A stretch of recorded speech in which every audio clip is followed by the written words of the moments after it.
Maaga pa lang ay gising na si Mang Rodel. 4:00 ng madaling araw ay bumangon na siya mula sa kanyang manipis na kutson sa isang maliit na kwarto sa likod ng University Maintenance Building. Ang kwartong iyon ay may sira-sirang electric fan, lumang aparador at isang kahoy na mesa na puno ng lumang libro. Sa sulok nito, may isang bag na tila hindi na napalitan mula pa noong dekada 90.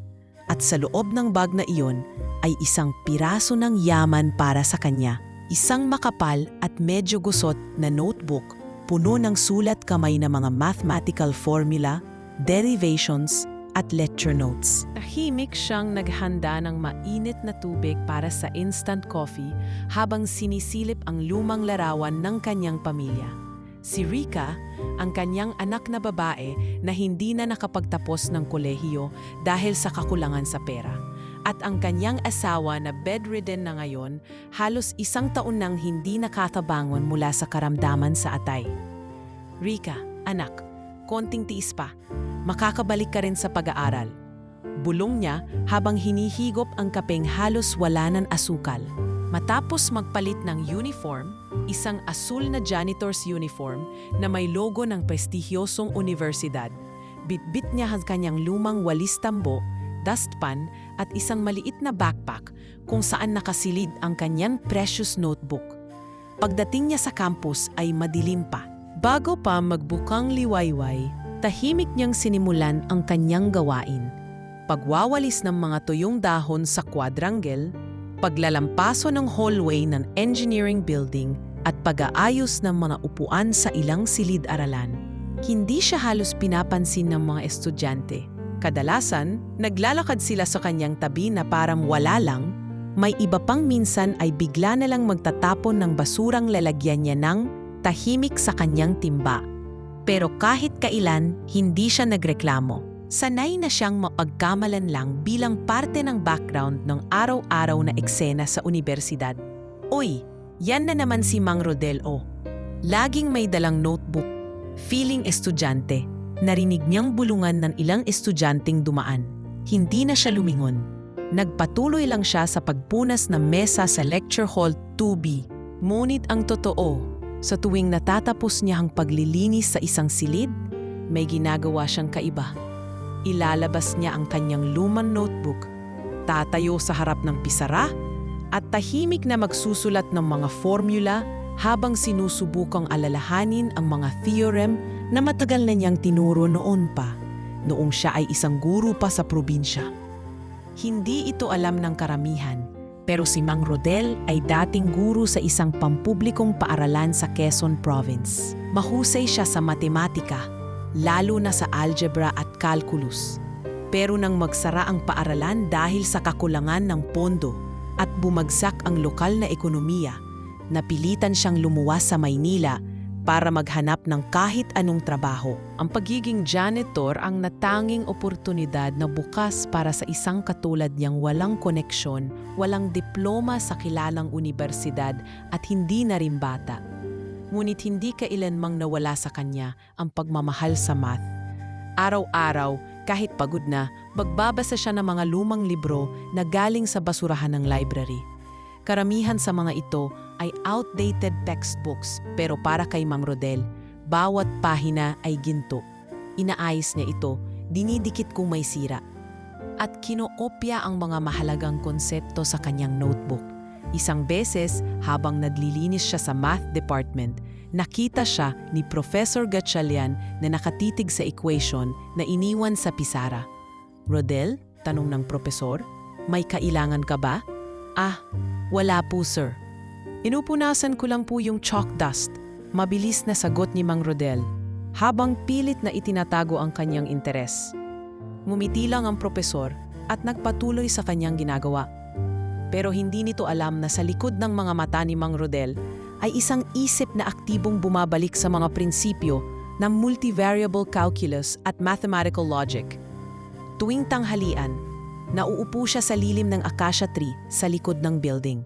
Doon niya binubuksan ang notebook at tahimik na nagsusulat. Sa paningin ng iba, Isa lang siyang janitor na nagsusulat ng kung ano-anong kalokohan. Pero para kay Mang Rodel, iyon ang kanyang sandata laban sa mundo. Ang mga numero, mga X at Y, mga derivative at limit na nagbibigay saysay sa buhay niya. Isang araw, lumapit sa kanya si Aling Rosa, isa ring matagal ng janitress. "Rodel, di ka pa ba napapagod? Di ba dapat nagpapahinga ka na niyan?" "Hindi ako napapagod sa ganito, Rosa. Ito ang nagpapalakas sa akin." Tugon niya habang tinuturo ang kanyang sulat sa notebook. "Calculus? Aba, ibang klase ka talaga. Ako, kahit simpleng division, nahihirapan na ako." Biro ni Rosa, sabay tawa. Ngumiti lang si Mang Rodel. Hindi niya kayang ipaliwanag sa iba ang kasiyahan na nadarama niya tuwing nakakabuo siya ng tamang sagot, kahit na walang sino mang magbigay ng papuri. Sa mga panahong iyon, tila ordinaryo lang si Mang Rodel, isang hamak na tagalinis sa isang mundong ginagalawan ng mga matatalino, mayayaman, at mga pangarap na tila hindi para sa kanya. Pero ang hindi alam ng lahat, sa katahimikan ng kanyang kilos at sa bawat guhit ng chalk sa pisara, may isang bagay na unti-unting nabubuo. Isang bagay na balang araw ay gigimbal sa buong pamantasan. Bago pa man naging isang tahimik na tagalinis sa kilalang universidad, si Rodel Santiago ay isa sa pinakapinagkakatiwalaang guro sa isang maliit na pampublikong high school sa bayan ng Sampaloc, Quezon. Doon siya halos 2 dekada naglingkod bilang guro sa matematika. Sa bawat araw na lumilipas noon, dala niya ang pagmamahal sa mga estudyanteng sabik matuto. Kahit ang karamihan sa kanila ay hirap pumili ng lapis at papel. "Sir Rodel, hindi ko po talaga gets yung integration." Reklamo ng isa niyang estudyante noon, si Jomar, habang hawak-hawak ang kanyang sirang notebook. "Hindi mo kailangang kabisaduhin agad, Jomar. Dapat unawain mo kung bakit natin kinukuha ang area sa ilalim ng curve." Mahinahong paliwanag ni Rodel habang iginiya ang batang lalaki sa pisara. "Kapag nakuha mo yon, kahit anong problem, kaya mo na."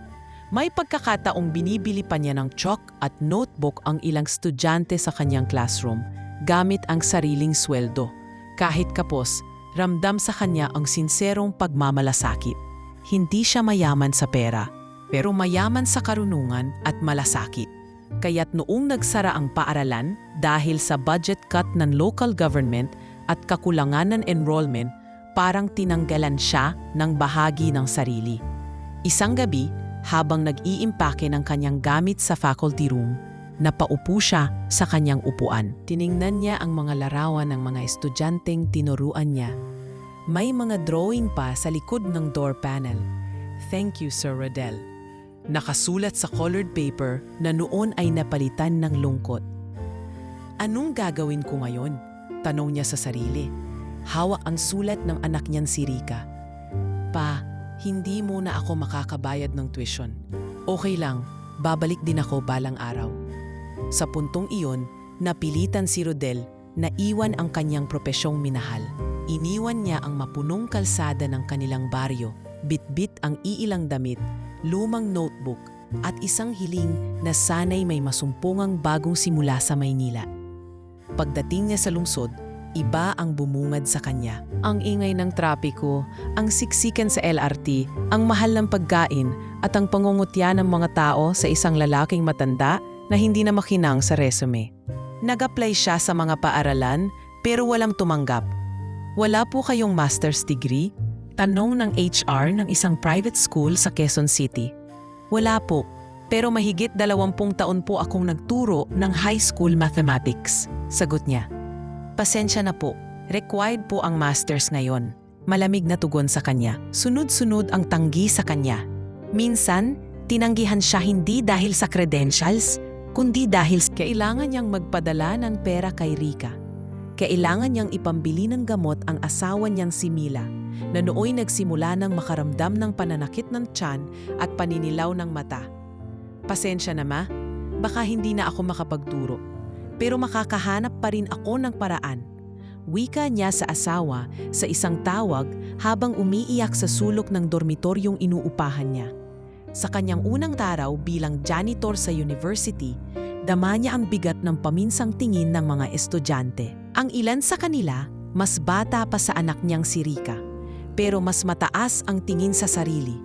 Sa bawat pagwalis niya sa koridor, naroon ang pakiramdam na tila pinupunasan niya rin ang dating dignidad na unti-unting nawala. Ngunit hindi nawala ng saysay si Rodel. Sa likod ng bawat kaluskos ng walis at bawat patak ng pawis habang pinupunasan ang bintana, isinusulat niya sa kanyang isip ang mga natitirang parte ng kanyang pagkatao. Matematika pa rin ang kanyang sandigan. Sa tuwing wala ng tao sa silid-aralan, saka siya lumalapit sa pisara. Minsan, may makikita siyang partial differential equation na iniwan ng isang propesor. Hindi niya ito lang tinatabunan. Sinosolusyonan niya ito sa isipan niya. Pagkatapos, isusulat sa notebook. Sa bawat pahina ng kanyang lumang kwaderno, makikita ang iba't ibang handwriting, katunayan ng taon-taon niyang pagsusulat, pagsasanay at pag-aaral. May mga notes siya na dated pa 1997, 2003, 2012 at ngayon, 2023. Minsan, may napulot siyang itinatapong calculus textbook sa likod ng faculty building. Basang-basa na ito at may mga punit-punit na pahina. Dinala niya ito sa kanyang kwarto, pinatuyo at binasa mula umpisa. Habang tinititigan niya ang isang seksyon sa Laplace transform, napabulong siya. Hindi ito tinuturo sa high school noon. Pero naiintindihan ko na siya ngayon. Para bang may panibagong apoy na sumiklab sa loob niya. Pa, tumawag si Mama. Humina na raw po siya. Wala na po tayong pambili ng gamot. Ano pong gagawin natin? Tanong ni Rika sa isang tawag. Hindi siya agad nakasagot. Hinaplos niya ang notebook, saka marahang tumayo. Rika, mahalaga ang gamot. Pero mas mahalaga rin ang pag-asa. Hindi ako susuko, anak. May paraan. Magtiwala pa lang. At sa mga panahong iyon, unti-unting natanggap ni Mang Rodel ang katotohanan. Hindi man siya nasa posisyon na dati, hindi ibig sabihin ay wala na siyang halaga. At hindi man siya maririnig ng mundo, may boses pa rin siyang nagmumula sa loob. Isang boses ng guro na patuloy na lumalaban, nagtuturo at nagmamahal, kahit sa katahimikan. Hoy guys, tingnan niyo to. May bagong mathematician sa janitorial staff.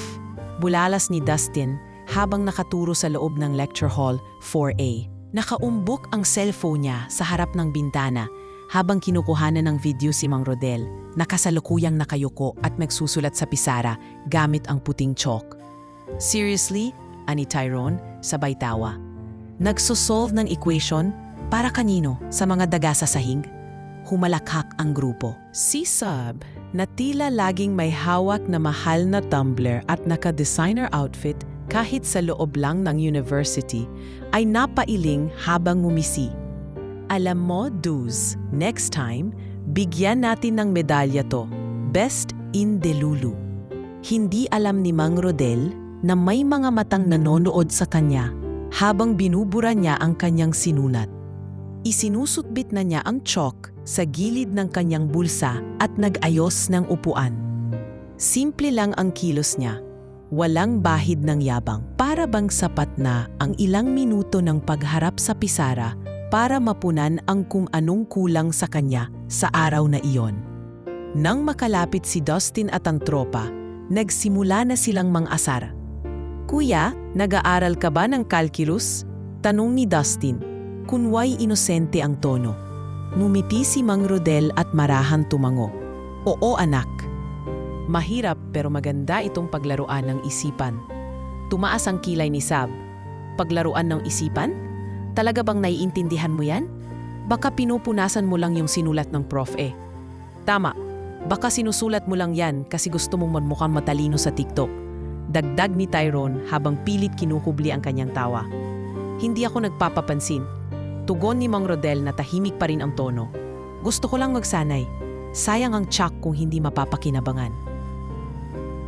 Wow, sayang ang tsak, ulit ni Dustin, sabay tapik sa balikat ng janitor. Iba ka kuya, idol. Natawa ang tropa at tumalikod na.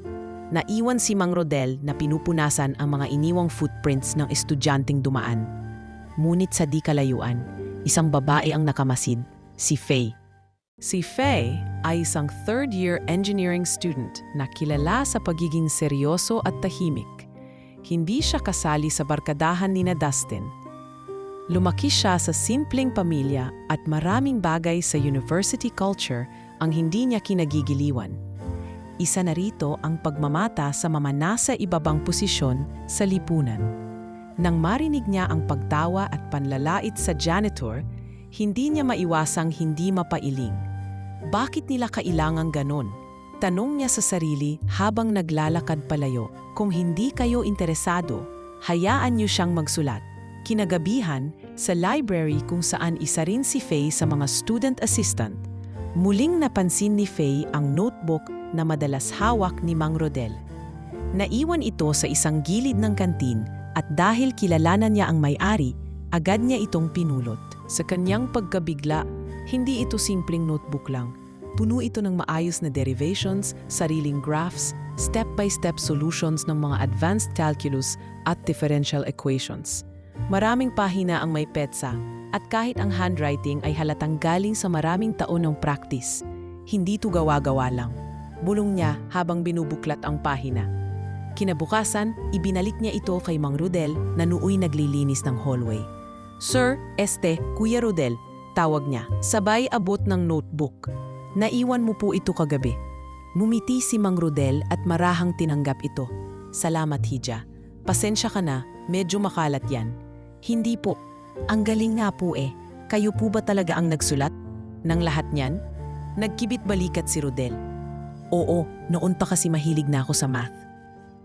Hanggang ngayon, sinusubukan kong hindi makalimot. Namangha si Faye. "Bakit hindi po kayo nagtuturo dito sa university? Ang dami niyong alam."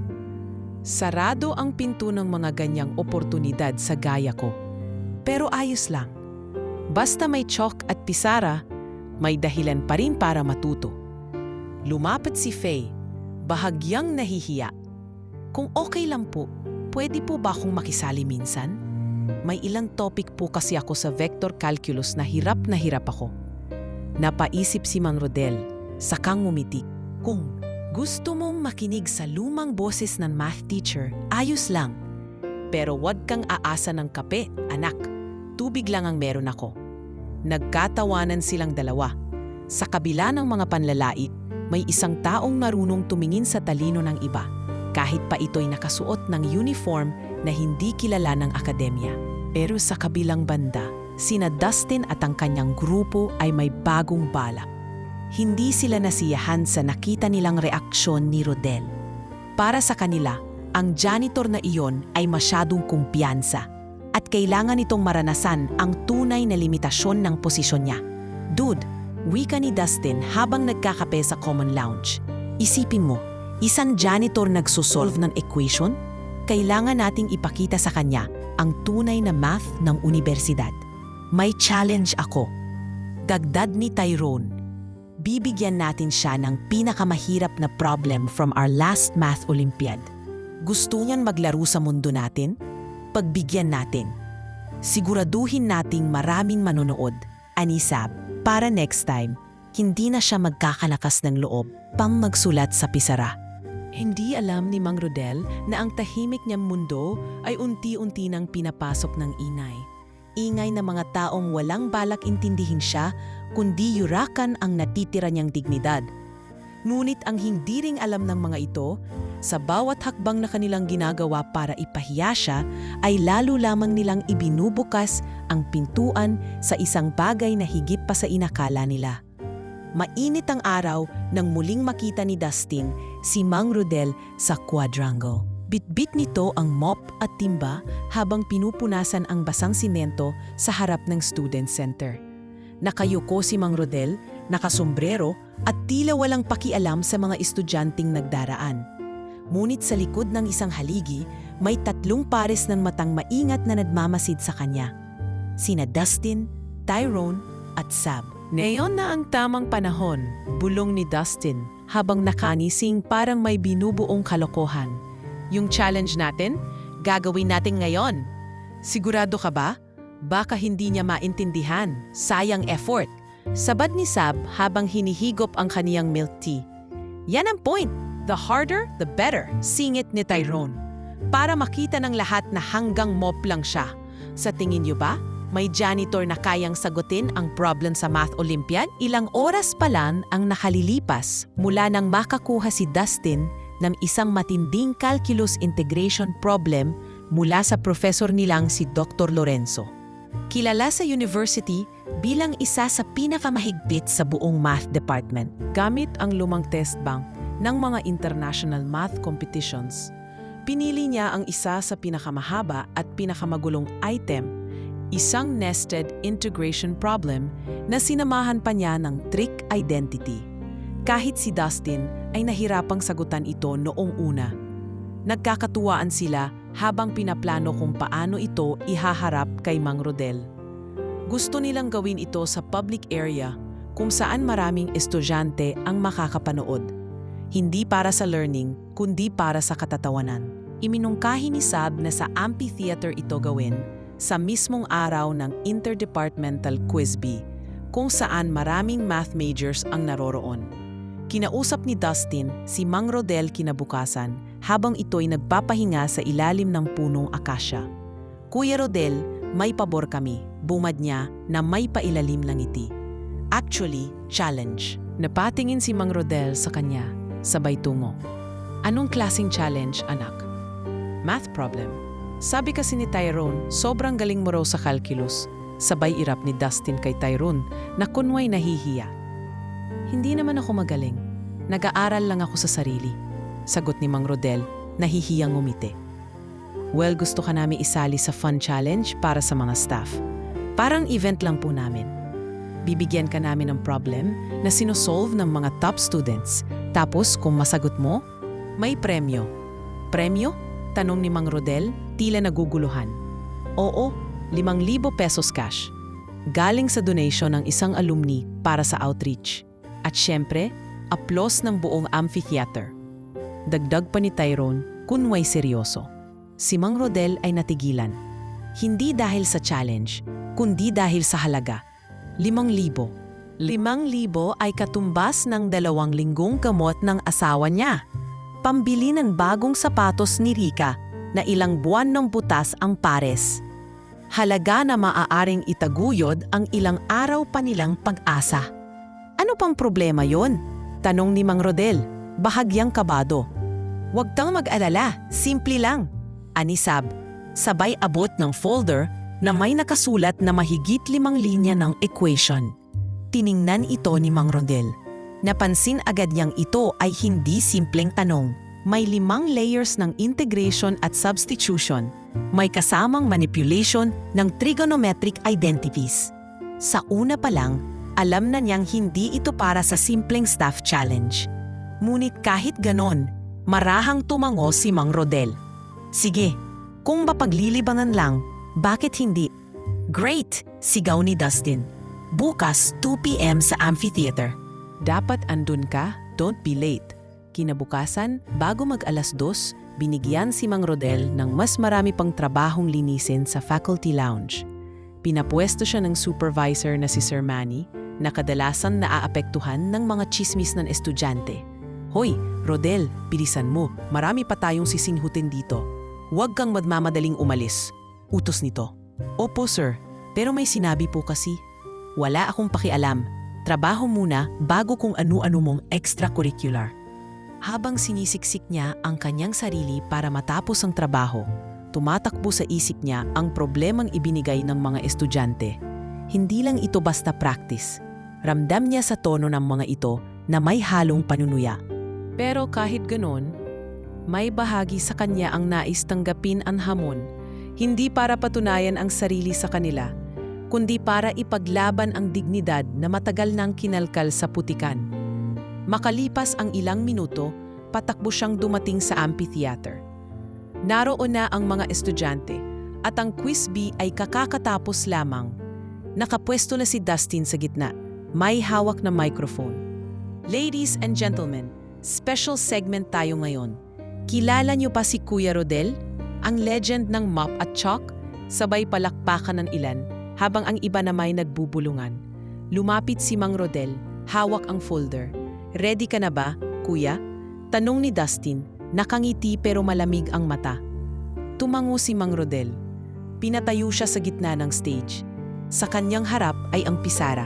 Sa kaliwa, ang projector na nagpapakita ng problema. At sa kanan, daan-daang estudyante. Kalahati sa kanila'y nakaabang sa magiging kahihiyan ng isang janitor. Sa likod ng audience, si Faye ay dumating din, tahimik na naupo sa likuran. Sa kamay ni Mang Rodel ay ang chalk. Sa isip niya, bumalik ang lahat ng kanyang kabataan, ang mga blackboard sa probinsya, ang mga estudyanteng humihingi ng tulong, ang araw na nagsara ang paaralan. At ngayon, heto siya, muli sa harap ng pisara. Tumingin siya sa unang linya ng equation at nagsimulang magsulat. Tahimik ang amphitheater habang hawak ni Mang Rodel ang chalk. Sa harap niya, nakatambad ang equation sa pisara na inihanda ng mga estudyante. Isang integrasyon problemang masalimuot at tila imposibleng masagutan kung wala kang matibay na pundasyon sa calculus. Ilang estudyante ang nagkikindatan, pabulong na nagtatawanan. Ang iba naman ay tahimik, mga cellphone ay nakaangat na, naghahanda na para sa inaasahang katatawanan. Sa gitna ng lahat, si Dustin ay nakaupo sa harapan, nakapangalumbaba at may pail-iling pa. Kawawa naman, hindi niya alam kung anong pinasok niya. Bulong niya kay Tyrone. Ngunit si Mang Rodel ay hindi nagpakita ng alinlangan. Bagkus, tumingin siya sa problema, binasa ito ng buo, at pagkatapos ay dahan-dahang nagsimula sa kaliwang bahagi ng pisara. Ang una niyang isinulat ay hindi ang sagot, kundi ang kanyang unang hakbang, step by step, maayos, malinis. Sa unang 3 minuto, wala pa rin nagsasalita. Ilang estudyante ang medyo nainip na. Wala kasi nakakatawa, walang sablay. Si Rodel ay tahimik lang na nagsusulat, bumubura paminsan-minsan, nagre-rewrite ng symbol at muling umaabante. Para bang hindi siya pressured, parang may sariling oras. Sa gilid, may dumating na bagong manunood, si Professor Gatchalian galing sa faculty office. Narinig niya sa hallway ang ingay ng amphitheater at napaisip kung anong kaganapan ang naroon. Pagpasok niya, ang una niyang nakita ay si Rodel. Nakatayo sa gitna, abala sa pagsusulat ng integral transformation. Rodel, mahina niyang bulong, gulat sa nakikita. Sa puntong ito, si Mang Rodel ay nakarating na sa ikalawang bahagi ng solusyon. Gumamit siya ng trigonometric substitution para mas simplify ang inner expression. Ang ilang math majors ay napatingin sa isa't isa. Ang ilan sa kanila, hindi pa pamilyar sa style ng pagsagot. Hindi textbook solution. Mas advanced, mas malinis. Wait, parang nakita ko to sa isa sa mga journal entries ni Prof. Lee. Bulong ng isang estudyanteng lalaki sa katabi niya. Yung ganyang substitution method, hindi yan basic pati ako, hirap sundan. Dagdag ng isa pa. Anong nangyayari? Tanong ni Dustin kay Tyrone, na noon ay hindi na makatawa. Ang mga estudyanteng kanina'y inaasahang mag-react ng malakas sa kahihiyan ni Rodel, ngayoy tahimik. Ang iba umuupo na ng maayos, at ang iba na may tila nagiging interesado. Habang patuloy ang pagsusulat ni Rodel, wala siyang iniisip kundi ang bawat hakbang ng problema. Sa isip niya, hindi ito para sa audience, hindi ito para sa pera. Ito ay para sa sarili, sa mga taong minsang naniwalang may silbi siya. Sa anak niyang si Rika na naghihintay ng gamot. Sa asawa niyang hinihintay siya sa maliit nilang kwarto. Sa sarili niyang paggalang. Hindi ko kailangang patunayan ang sarili ko sa kanila, bulong niya sa sarili. Pero kailangan kong patunayan sa sarili ko na hindi pa ako nawawala. Makalipas ang 10 minuto, isinulat niya ang panghuling hakbang ng problemang iyon. Sa kanang sulok ng pisara, inilagay niya ang boxed final answer. Simple, direkto, walang labis, walang kulang. Tumalikod siya, binaba ang chalk at marahang huminga ng malalim. Tahimik ang buong amphitheater.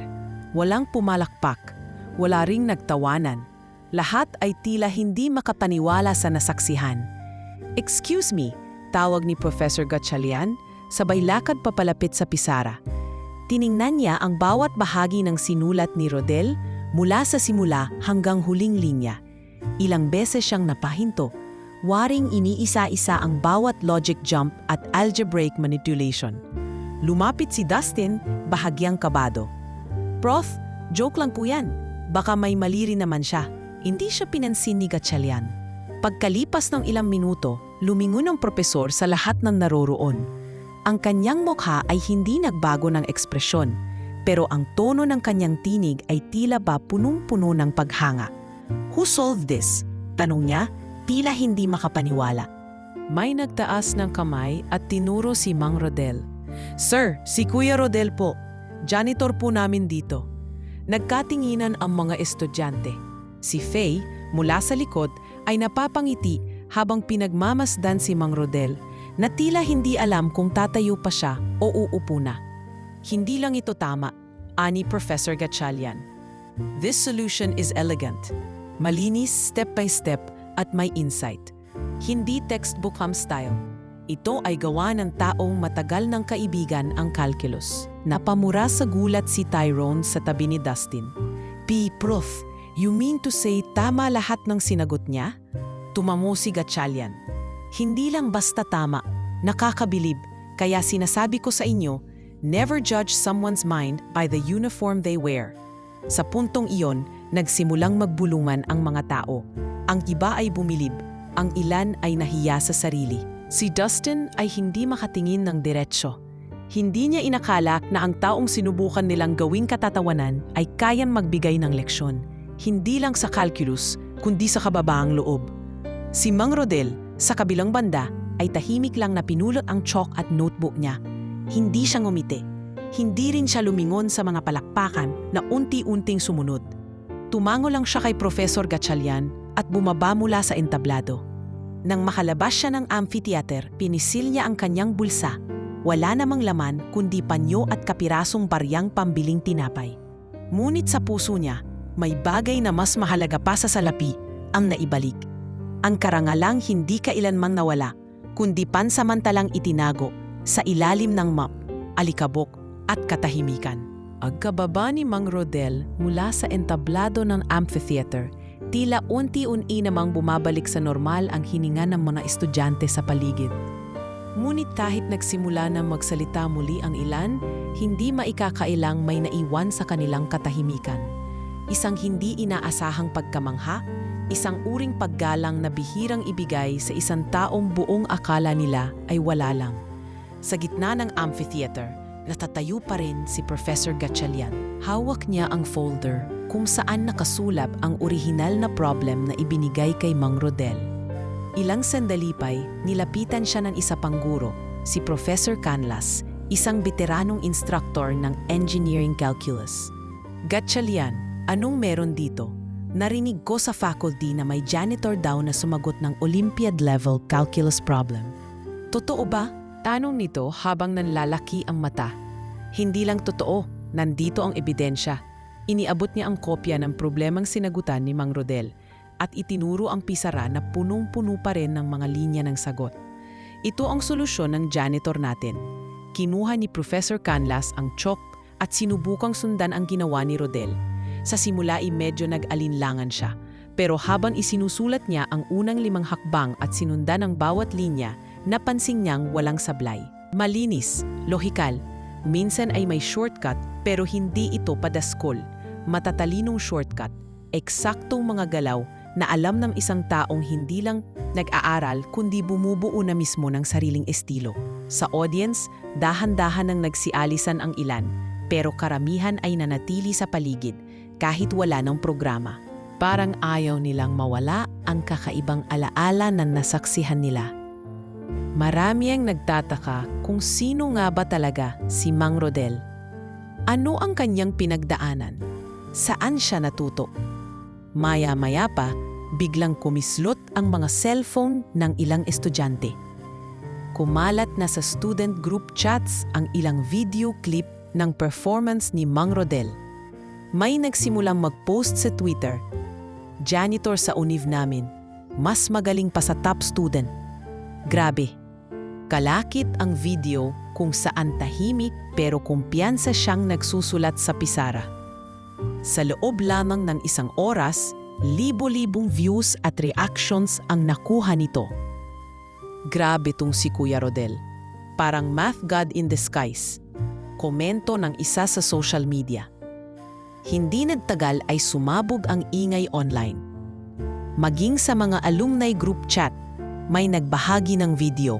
Isang dating estudyante na ngayon ay propesor na sa ibang bansa ang nagreply. "This man solved a problem I used in my own PhD qualifying exam." Who is he? Sa loob ng university, abala si Rodel sa kanyang trabaho kinabukasan. Maaga pa rin siyang pumasok, parang walang nangyari. Dinala niya muli ang kanyang mop, timba at lumang notebook. Ngunit sa koridor ng engineering building, hindi na kagaya ng dati ang pagtanggap sa kanya. "Good morning po, Kuya Rodel." Bati ng isang estudyanteng lalaki na may hawak na calculus textbook. Nakatungo ito may bahagyang paggalang. Nagulat si Mang Rodel. Sanay siya sa mga tingin na dumadaan lang. Ngayon, may mga matang tila humahanga. Sa hallway, nakita niya ring si Faye na nakangiti sa kanya, may dalang-dalawang sandwich. "Kuya Rodel," tawag ni Faye habang inaabot ang isa. "Almusal po. Gusto ko lang pong sabihing, salamat. Dami pong natutunan ang mga estudyante dahil sa inyo." Marahang kinuha ni Rodel ang pagkain. Halatang hindi sanay sa ganitong atensyon. "Maraming salamat, Hija," tugon niya. "Hindi ko naman inaasahan to, gusto ko lang naman talagang magsulat." Sa faculty room naman, mainit ang diskusyon. "Hindi natin pwedeng baliwalain ito," sabi ni Professor Gatchalian sa head ng department. "May talento ang taong ito na bihira mong makikita kahit sa mga graduate student natin. Pero janitor siya, Gatchalian, sabat ng isang assistant dean. Hindi natin pwedeng bigla na lang siyang bigyan ng role sa academe. May proseso." "Alam ko," sagot ni Gatchalian. "Pero hindi rin nating pwedeng baliwalain ang realidad. Kung may ganyang kakayahan ang isang tao, tungkulin nating bigyang daan iyon. At hindi lang dahil siya'y exceptional, kundi dahil dapat matuto ang buong university na ang talino hindi nakakulong sa degree o titulo lang." Habang nagpapatuloy ang talakayan, isang lihim na desisyon ang binuo ni Gatchalian. Bibigyan niya si Mang Rodel ng pagkakataong lumahok sa isang maliit na research group sa gabi. Hindi ito official assignment. Hindi ito formal, pero sapat na ito para sa simula. Kinagabihan, habang naglilinis si Mang Rodel sa lecture hall, pumasok si Gatchalian. "Rodel," tawag niya. "Sir," tumigil si Rodel sa pagwawalis. "Gusto mo bang sumali sa maliit naming research group? Wala itong bayad. Hindi ito trabaho. Pero, gusto kong makita mo muli ang sarili mo. Hindi lang bilang tagalinis, kundi bilang guro, bilang scholar." Napatitig si Rodel sa propesor. Hindi agad siya nakasagot. Marami ng taon ang lumipas mula nang huli siyang tawaging sir ng isang kapwa guro. At ngayon, inubuksan sa kanya ang isang pinto na matagal na niyang inakalang tuluyang isinara ng mundo. "Kung okay lang sa inyo, sir," mahinahon niyang sagot. "Gusto ko pong subukan." Sa loob ng amphitheater, ang pisarang minsang ginamit para siya'y pahiya ay natakpan na ng bagong lecture. Pero sa ilalim ng naiwang alikabok, nanatili pa rin ang bakas ng kanyang sulat kamay. Tahimik, maayos at matalino. Katulad ng kanyang katauhan. Tahimik, maayos at higit sa lahat matalino. Kinabukasan, tila ibang universidad ang bumungad kay Mang Rodel. Habang papasok siya sa gate, may mga estudyanteng nakatingin sa kanya hindi na may panlilibak, kundi may halong paggalang at paghanga. Ang dati niyang tahimik na paglalakad sa koridor ay ngayon ay sinusundan ng mga mata, hindi para pagtawanan, kundi para pagmasdan. "Kuya Rodel, ang galing niyo po kahapon!" Sigaw ng isang estudyanteng babae mula sa math department. "Napanood ko po yung video. Grabe, naiyak ako." "Nakakahiya nga sa inyo, kuya," sabay tawa ng isa pang estudyante. "Kami po'y nakatapos ng calculus, pero di namin nasagutan yung problem." Ngumiti si Mang Rodel at bahagyang tumango. Hindi siya sanay sa ganitong atensyon. sa loob ng maraming taon, nasanay siyang magtrabaho sa likod ng entablado ng mundo ng akademya. Tagawalis, tagakumpuni, tagapunas. Pero ngayon, para bang may humila sa kanya paakyat mula sa anino. Pagdating niya sa likod ng Math Department building, may naghihintay sa kanyang isang pamilyar na muka, si Prof. Gatchalian. Rodel, tawag nito. Bit-bit ang dalawang makapal na libro. May dala akong materials. Gusto kong pag-aralan nating tong mga model ng math abstraction at ilang bagong problem sets. Hindi mo kailangang magmadali. Kung gusto mo, tuwing gabi pagkatapos ng trabaho mo. Hindi alam ni Rodel ang isasagot. Sa unang pagkakataon, may isang propesor na kusang nag-imbita sa kanyang mundo. Hinawakan niya ang mga librong iniabot sa kanya at marahang tumango. Maraming salamat po.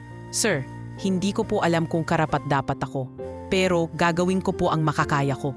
Simula noon, gabi-gabi pagkatapos ng kanyang shift, dumarayo si Rodel sa maliit na conference room sa math building.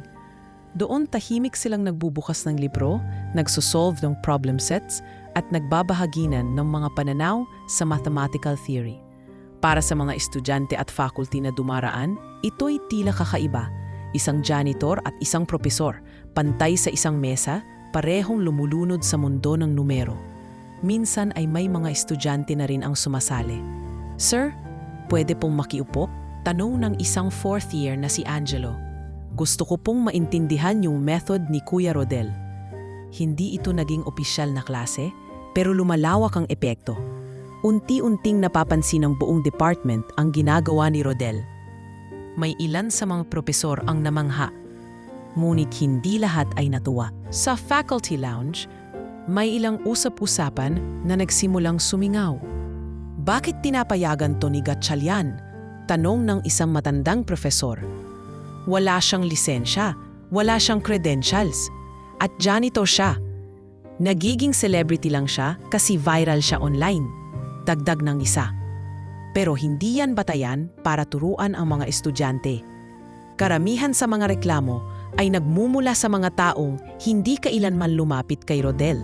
Hindi kailanman nagtanong kung sino siya o kung bakit niya ginagawa ang ginagawa niya.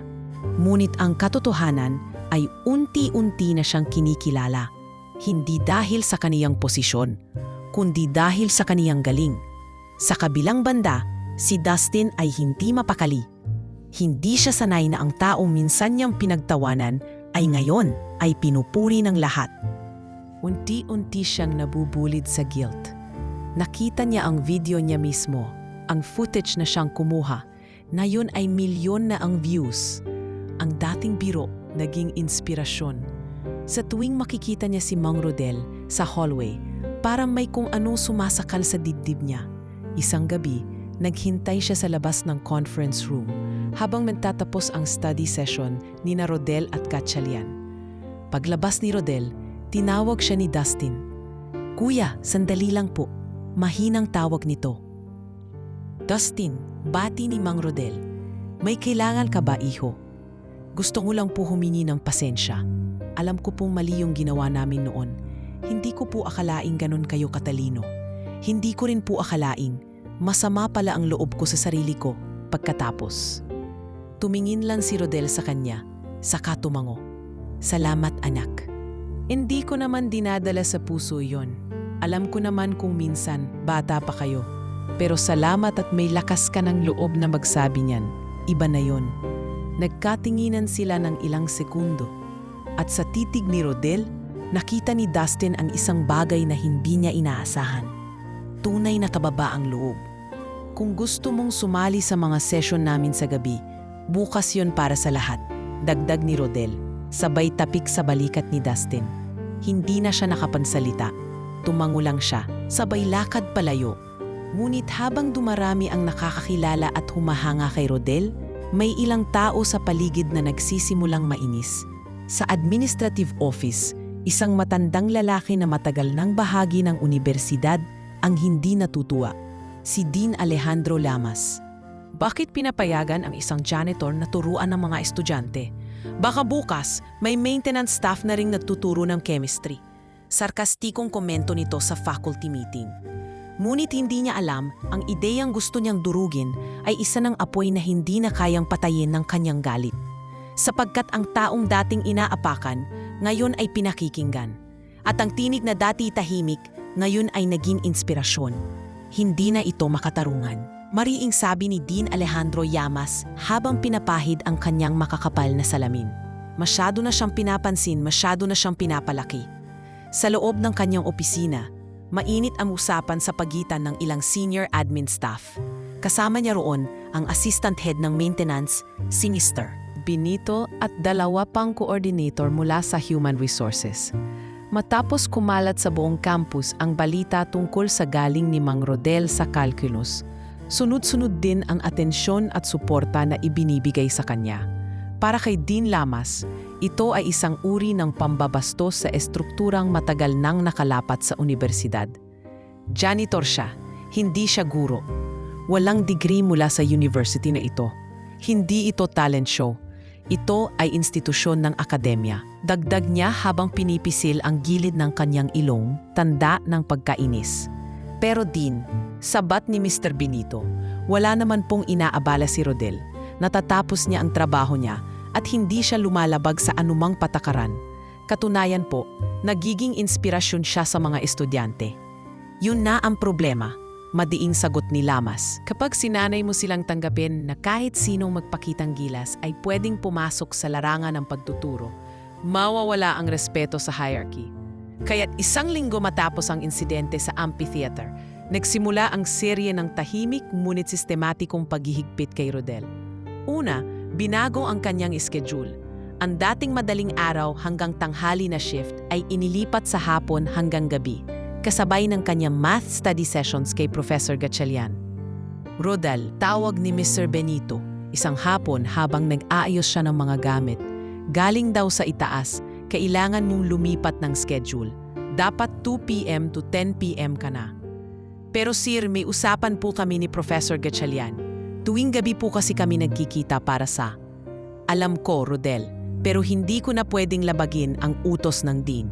Pasensya na, sabay talikod ng supervisor. Hindi na nagreklamo si Rodel, bagkus, inadjust niya ang sarili. Bago mag-umpisa ng kanyang shift, nagpupunta siya kina Professor Gatchalian ng 12:00 ng tanghali para makipagdiskusyon kahit ilang oras lang. Ngunit hindi roon nagtapos ang mga paghihigpit. Makalipas ang ilang araw, pinatawan siya ng dagdag na gawain. Dati, 3 gusali lang ang kanyang nililinis. Ngayon, 5 na. Maging ang restrooms ng faculty ay ipinasa sa kanya. Kuya Rodel, bakit po kayong naglilinis ng faculty comfort room? Tanong ni Faye, isang hapon. Bagong assignment daw, Hija. Sagot ni Rodel habang hawak ang timba. Baka kailangan din nila ng tulong sa mas malapit. Pero hindi po ba sobra na yan? Wala na kayong pahinga? Lahat po ng estudyante halos gusto pa naman kayong makausap gabi-gabi. Napangiti si Rodel. Ayos lang, basta kaya pa ng katawan. Hindi naglaon, isang memo ang lumabas mula sa HR office. All non-teaching personnel are strictly prohibited from engaging in academic activities or conducting informal tutorials within university premises during work hours. Bagamat hindi tahasang binanggit ang pangalan ni Rodel, alam ng lahat kung sino ang tinutukoy. Nagpatawag ng pulong si Professor Gatchalian kasama ang ilang guro sa math department. Hindi na ito tungkol sa patakaran. Mariin niyang sinabi, ito ay paninikil at wala akong balak tumahimik habang timitibag ang tiwala ng mga estudyante at ang dignidad ng isang taong mas matino pa kaysa sa ilang guro sa institusyong ito. Ngunit kahit ilang faculty ang sumuporta, naging malinaw sa lahat na si Dean Llamas ay hindi basta-basta matitinag. Ang kanyang impluensya ay matagal nang nakabaon sa pamahalaang akademiko ng universidad. Lahat ng reklamo ay tila natutunaw sa katahimikan. Sa kabila nito, nagpatuloy si Rodel. Hindi niya tinanggihan ang kahit anong dagdag na gawain. Nagtrabaho siya sa ilalim ng ulan, sa ilalim ng araw, sa dumi ng mga banyo at alikabok ng mga bodega. Sa gabi, kahit pagod, dinadala niya pa rin ang kanyang notebook, dumadayo sa labas ng campus para ituloy ang pakikipagkita kay Professor Gatchalian. Minsan sa isang karinderya, minsan sa isang lumang waiting shed. Basta may ilaw, may chalkboard o simpleng papel, tuloy ang aral. Ang mga estudyante, sa halip na mawala ang interes, lalong namangha. Nagsimula silang sumama kay Rodel kahit sa labas ng university. May ilang magulang na rin ang nakarinig ng istorya niya at nagpahayag ng suporta. Ang dating pangiinsulto ay naging motibo para sa mas malawak pang pagtanggap. Ngunit sa loob ng admin building, patuloy ang tensyon. Dapat nang tanggalin yan, mariing pahayag ni Dean Lamas sa isang closed-door meeting. Bibigyan ko ng notice of violation. Kapag hindi siya tumigil, sisiguraduhin kong wala na siyang balak bumalik dito. Sa faculty lounge, habang nagkakape si Prof. Gatchalian, lumapit si Dustin na ngayon ay isa sa mga estudyanteng regular na dumadalo sa mga labas campus tutorial ni Rodel. Prof, may narinig po akong plano ni Dean Lamas. Gusto niya raw tanggalin si Kuya Rodel. Alam ko, Dustin, mahinang sagot ng propesor. Pero hindi ganoon kadaling buwagin ang tiwalang naitanim sa mga estudyante. At kung kailangan, lalaban tayo. Isang gabi, habang pauwi si Rodel, bitbit ang basang mop at bag na may notebook na patingin siya sa langit. Sa kabila ng ulan, ngumiti siya. Hindi ko alam kung gaano pa ako tatagal dito, bulong niya. Pero kahit paanong gawin nila, hindi nila maaalis ang kaalaman sa puso ko. At sa katahimikan ng gabi, sa liwanag ng poste sa gilid ng daan, isa siyang taong simple lang ang hangad. Makapagturo, makapaglingkod, makapagbigay ng saysay sa isang mundong matagal na siyang kinalimutan. Pilit pa ring tinutuloy ni Mang Rodel ang araw-araw na gawain kahit dumadami ang balakid. Isang hapon, habang nagpapahinga siya sa likod ng science building, tahimik siyang nakaupo sa isang konkretong baitang. Hawak ang kanyang lumang notebook na bahagya ng kupas ang takip. Binubuklat niya ito, sinisilip ang mga equation na matagal na niyan sinulat. May petsa pa ng taong 2007, 2010, 2018. Lahat ng ito ay produkto ng mahabang panahong pagsusuri, pag-aaral at pagmamahal sa matematika. Walang kaalam-alam si Rodel na may mga matam na kamasid sa kanya mula sa likod ng salamin sa second floor. Si Dustin, na mula nang humingi ng tawad, ay patuloy na binabagabag ng guilt at paghanga. Hindi pa rin mawablit sa isip niya ang eksena sa amphitheater, kung paanong pinahiya nila si Rodel at kung paanong tinanggap ito ng janitor ng buong kababaang loob. Hindi siya pinagalitan. Hindi siya isinumbong. At higit sa lahat, pinayagan pa siyang makisali sa gabi-gabing pag-aaral kung gugustuhin niya. Kaya't sa araw na iyon, nagpa siya si Dustin. Lumapit siya kay Rodel at maingat na tinabihan ito sa baitang. Kuya Rodel, simula niya, pwede ko bang silipin niyang notebook niyo? Gusto ko po talagang matutong mag-solve ng ganong katataas na math. Napatingin si Rodel sa kanya. May bahagyang pagtataka, ngunit may ngiti rin sa mukha. Sure, iho, pero magulo ang sulat ko. Medyo pinagsama-sama ko lang lahat ng naalala ko sa mga libro. Dahan-dahang binuklat ni Dustin ang notebook. At doon niya nakita ang isang mundo na hindi niya inaasahang matutuklasan. Hindi lang simpleng notes ng estudyanteng gustong matuto, kundi mga orihinal na obserbasyon, sariling notation system, at derivations ng formula na hindi niya pa kailanmang nakita. May mga linya na may nakasulat na, kung ang multidimensional boundary ay may shared rate of convergence, maaaring ma-express ang limit through implicit vector field approach. Tumigil si Dustin. Kuya, kayo po ba talaga ang gumawa nito? Oo, yung iba galing sa mga naalala ko sa pagtuturo dati. Yung iba, mga sinusubukan ko lang, intindihin kahit wala akong libro.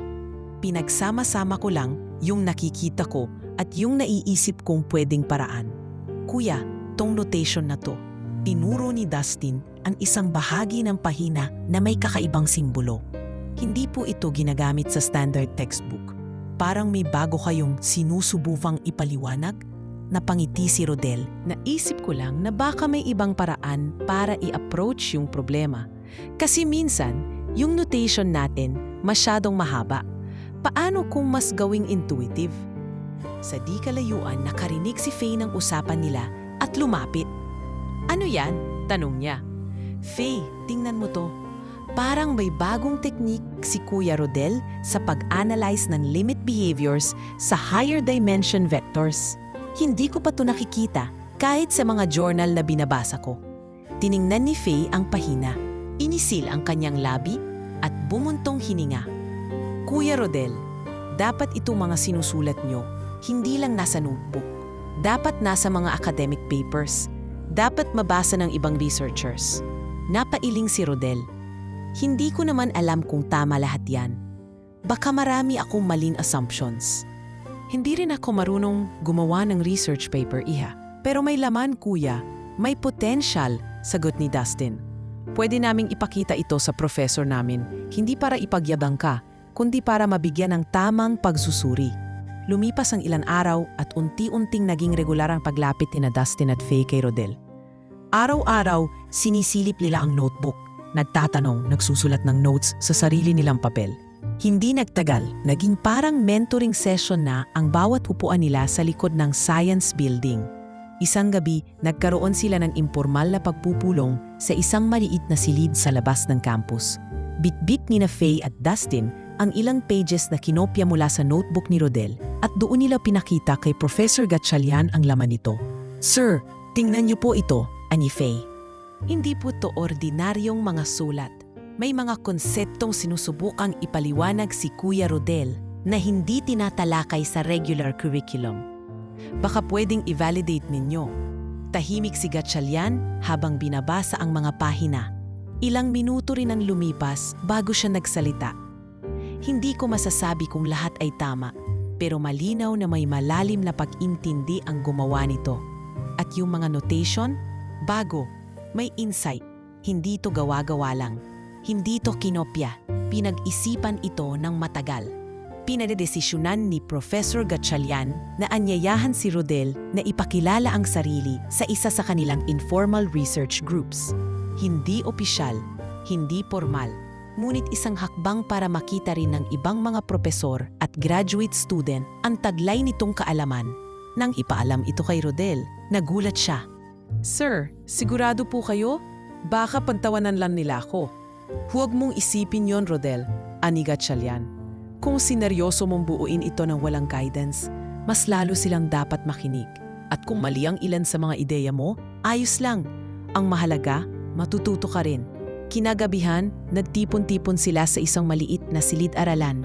Naroon si Rodel, hawak ang notebook. Nakaupo sa harap niya ang ilang estudyanteng may bit-bit na laptop. May ilan ring propesor na nagtitinginan habang binubuklat ang mga pahina.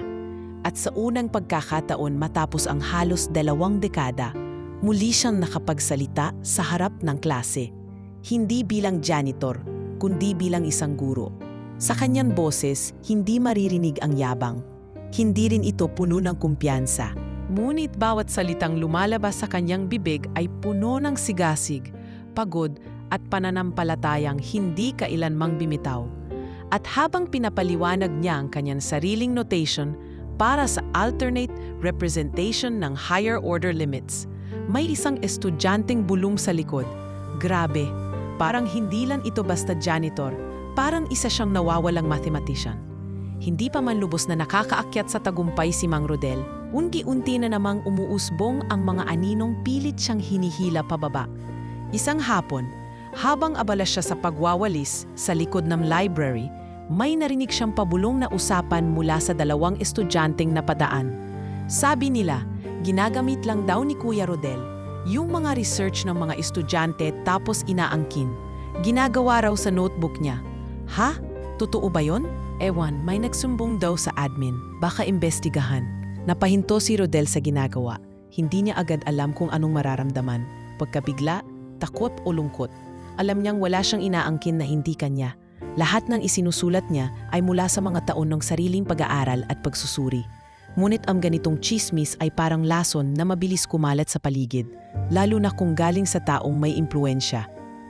Kinagabihan, habang nagaganap ang regular na mentoring session sa silid na pinahiram ng isang guro sa kanila, pumasok ang isang opisyal mula sa Office of Student Affairs. Pasensya na sa istorbo, wika ng lalaki.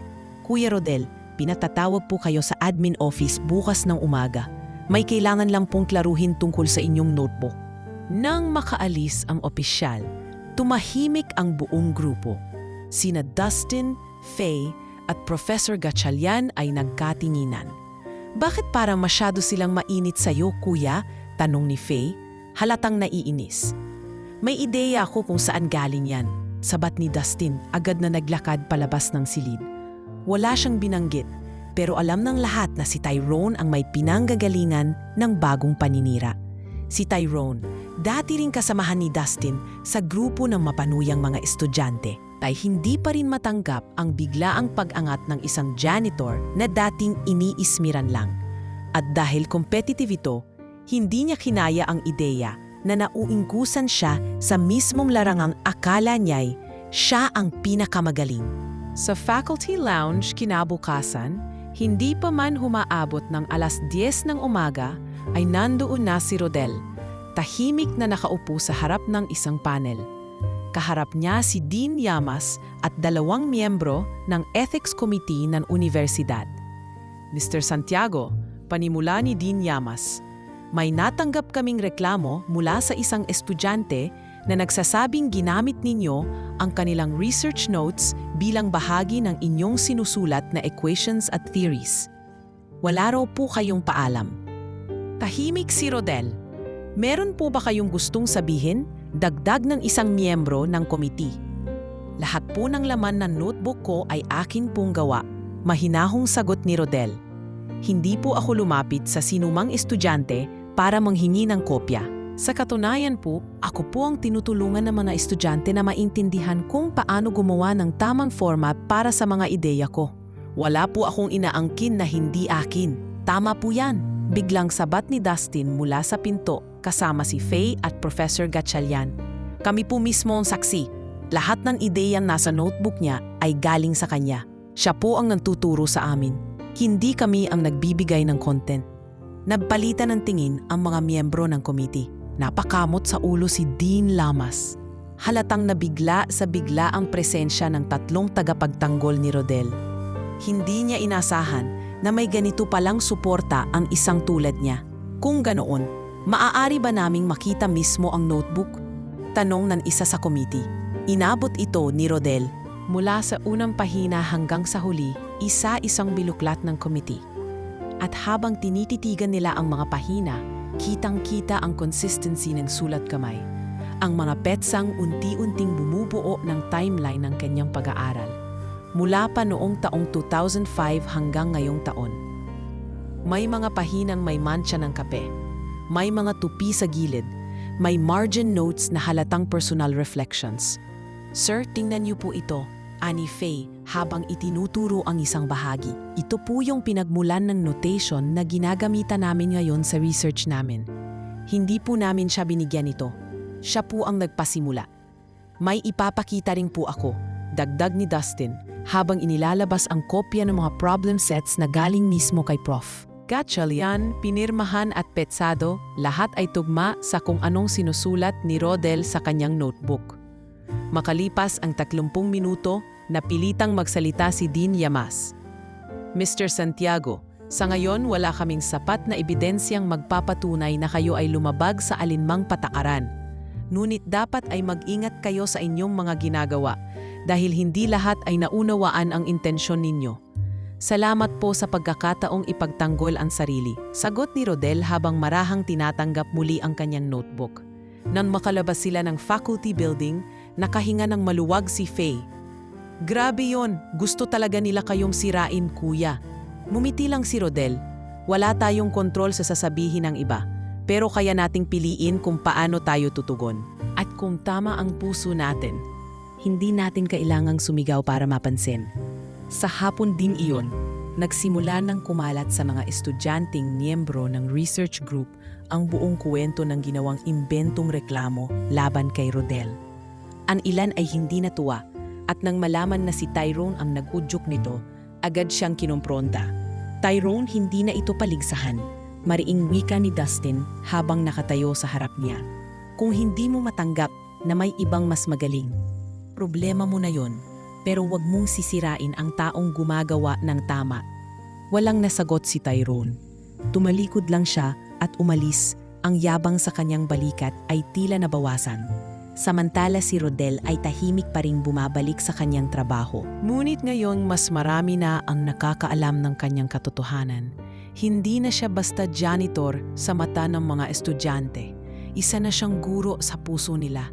Hindi dahil sa titulong hawak niya, kundi dahil sa kabutihan, katalinuhan at tapang na pinili niyang panindigan sa kabila ng lahat. Habang papalapit na ang Pasko, lalim lumalalim ang lamig ng gabi at tila mas tumitindi rin ang mga iniisip ni Mang Rodel. Hindi na lamang mga equation o lecture ang bumabagabag sa kanya, kundi ang mas mabigat na alalahanin sa tahanang matagal na niyang hindi nadadalaw, ang kanyang anak na si Rika at ang asawa niyang si Mila na ngayon ay unti-unti nang binabawian ng lakas sa isang lumang bahay sa probinsya. Pa-okay lang kami ni Mama, sabi ni Rika sa tawag noong gabi. Pero kung sakaling kailangan naming itigil yung gamot ni Mama, naiintindihan ko naman po. Tila tinusok ang dibdib ni Rodel sa narinig. Hindi niya na kailangang tanungin kung anong ibig sabihin ni Rika. Ibig sabihin lang nito, wala na silang pambili ng gamot. Kahit mga basic na pang-maintenance ay hindi na nila kayang bilhin. Sa pagkakausap nilang iyon, naramdaman ni Rodel ang lalim ng pagod sa boses ng anak. Isang batang napilitan ng tumanda sa edad na 18 pa lamang. Anak, haggang bibitaw, magpapadala ako. Hindi ko alam kung saan ako kukuha, pero gagawan ko ng paraan. Tugon niya, pilit pinatatatag ang tinig. Sa mga sumunod na araw, mas lalo niyang pinagbuti ang trabaho. Kahit pagkatapos ng shift niya, nagboboluntaryo siyang tumulong sa ibang area ng university. Nagtanggal siya ng lumang pintura sa mga dingding ng engineering lab. Nagbuhat ng sako ng mga sirang kagamitan sa storage ng science department. Lahat ng iyon, ginawa niya hindi dahil kailangan, kundi dahil baka sa extra effort ay mapansin siya at mapagbigyan ng karagdagang sahod o kahit honorarium. Kuya Rodel, hindi po ba kayo napapagod? Tanong ni Faye, minsang dumaan sa maintenance area at nakitang buhat-buhat ni Rodel ang isang sira-sirang aircon unit. Napapagod, oo, sagot niya. Pawisan at putikan ang uniforme. Pero mas nakakapagod kung wala kang magawa para sa mahal mo sa buhay. Hindi rin niya alam na lingid sa kanyang kaalaman, si Faye ay nagsimula na ring kumilos. Hindi siya mapakali sa tuwing naririnig ang usapan nila ni Dustin tungkol sa kondisyon ng asawa ni Rodel. Alam niyang hindi ito simpleng hamon lamang. Isang laban ito sa pagitan ng pag-asa at pagkamatay. Kaya't nagsimula siyang magtanong sa mga kaibigan, kakilala at propesor kung may scholarship o outreach na pwedeng tumulong sa ganitong sitwasyon. Sa isang seminar ng student volunteers, nakausap ni Faye si Ma'am Tino, isang retired professor na ngayon ay kasapi ng isang NGO na nagbibigay ng tulong sa mga working parents at marginalized students na may potensyal. Nang marinig ni Ma'am Tino ang kwento ni Rodel, agad siyang nainteres. Janitor na nagtuturo ng calculus sa mga estudyante at may sariling mathematical system? Iha, iparating mo siya sa akin. Agad na ibanilita ito ni Faye kay Rodel kinabukasan. Kuya Rodel, may gustong makausap sa'yo. May NGO pong naghahanap ng consultant para sa math outreach program nila. Wala po silang permanenteng guro sa probinsya at nagkataong kailangan nila ng taong may passion sa pagtuturo. Nagulat si Rodel. Ako? Consultant? Ako, Faye?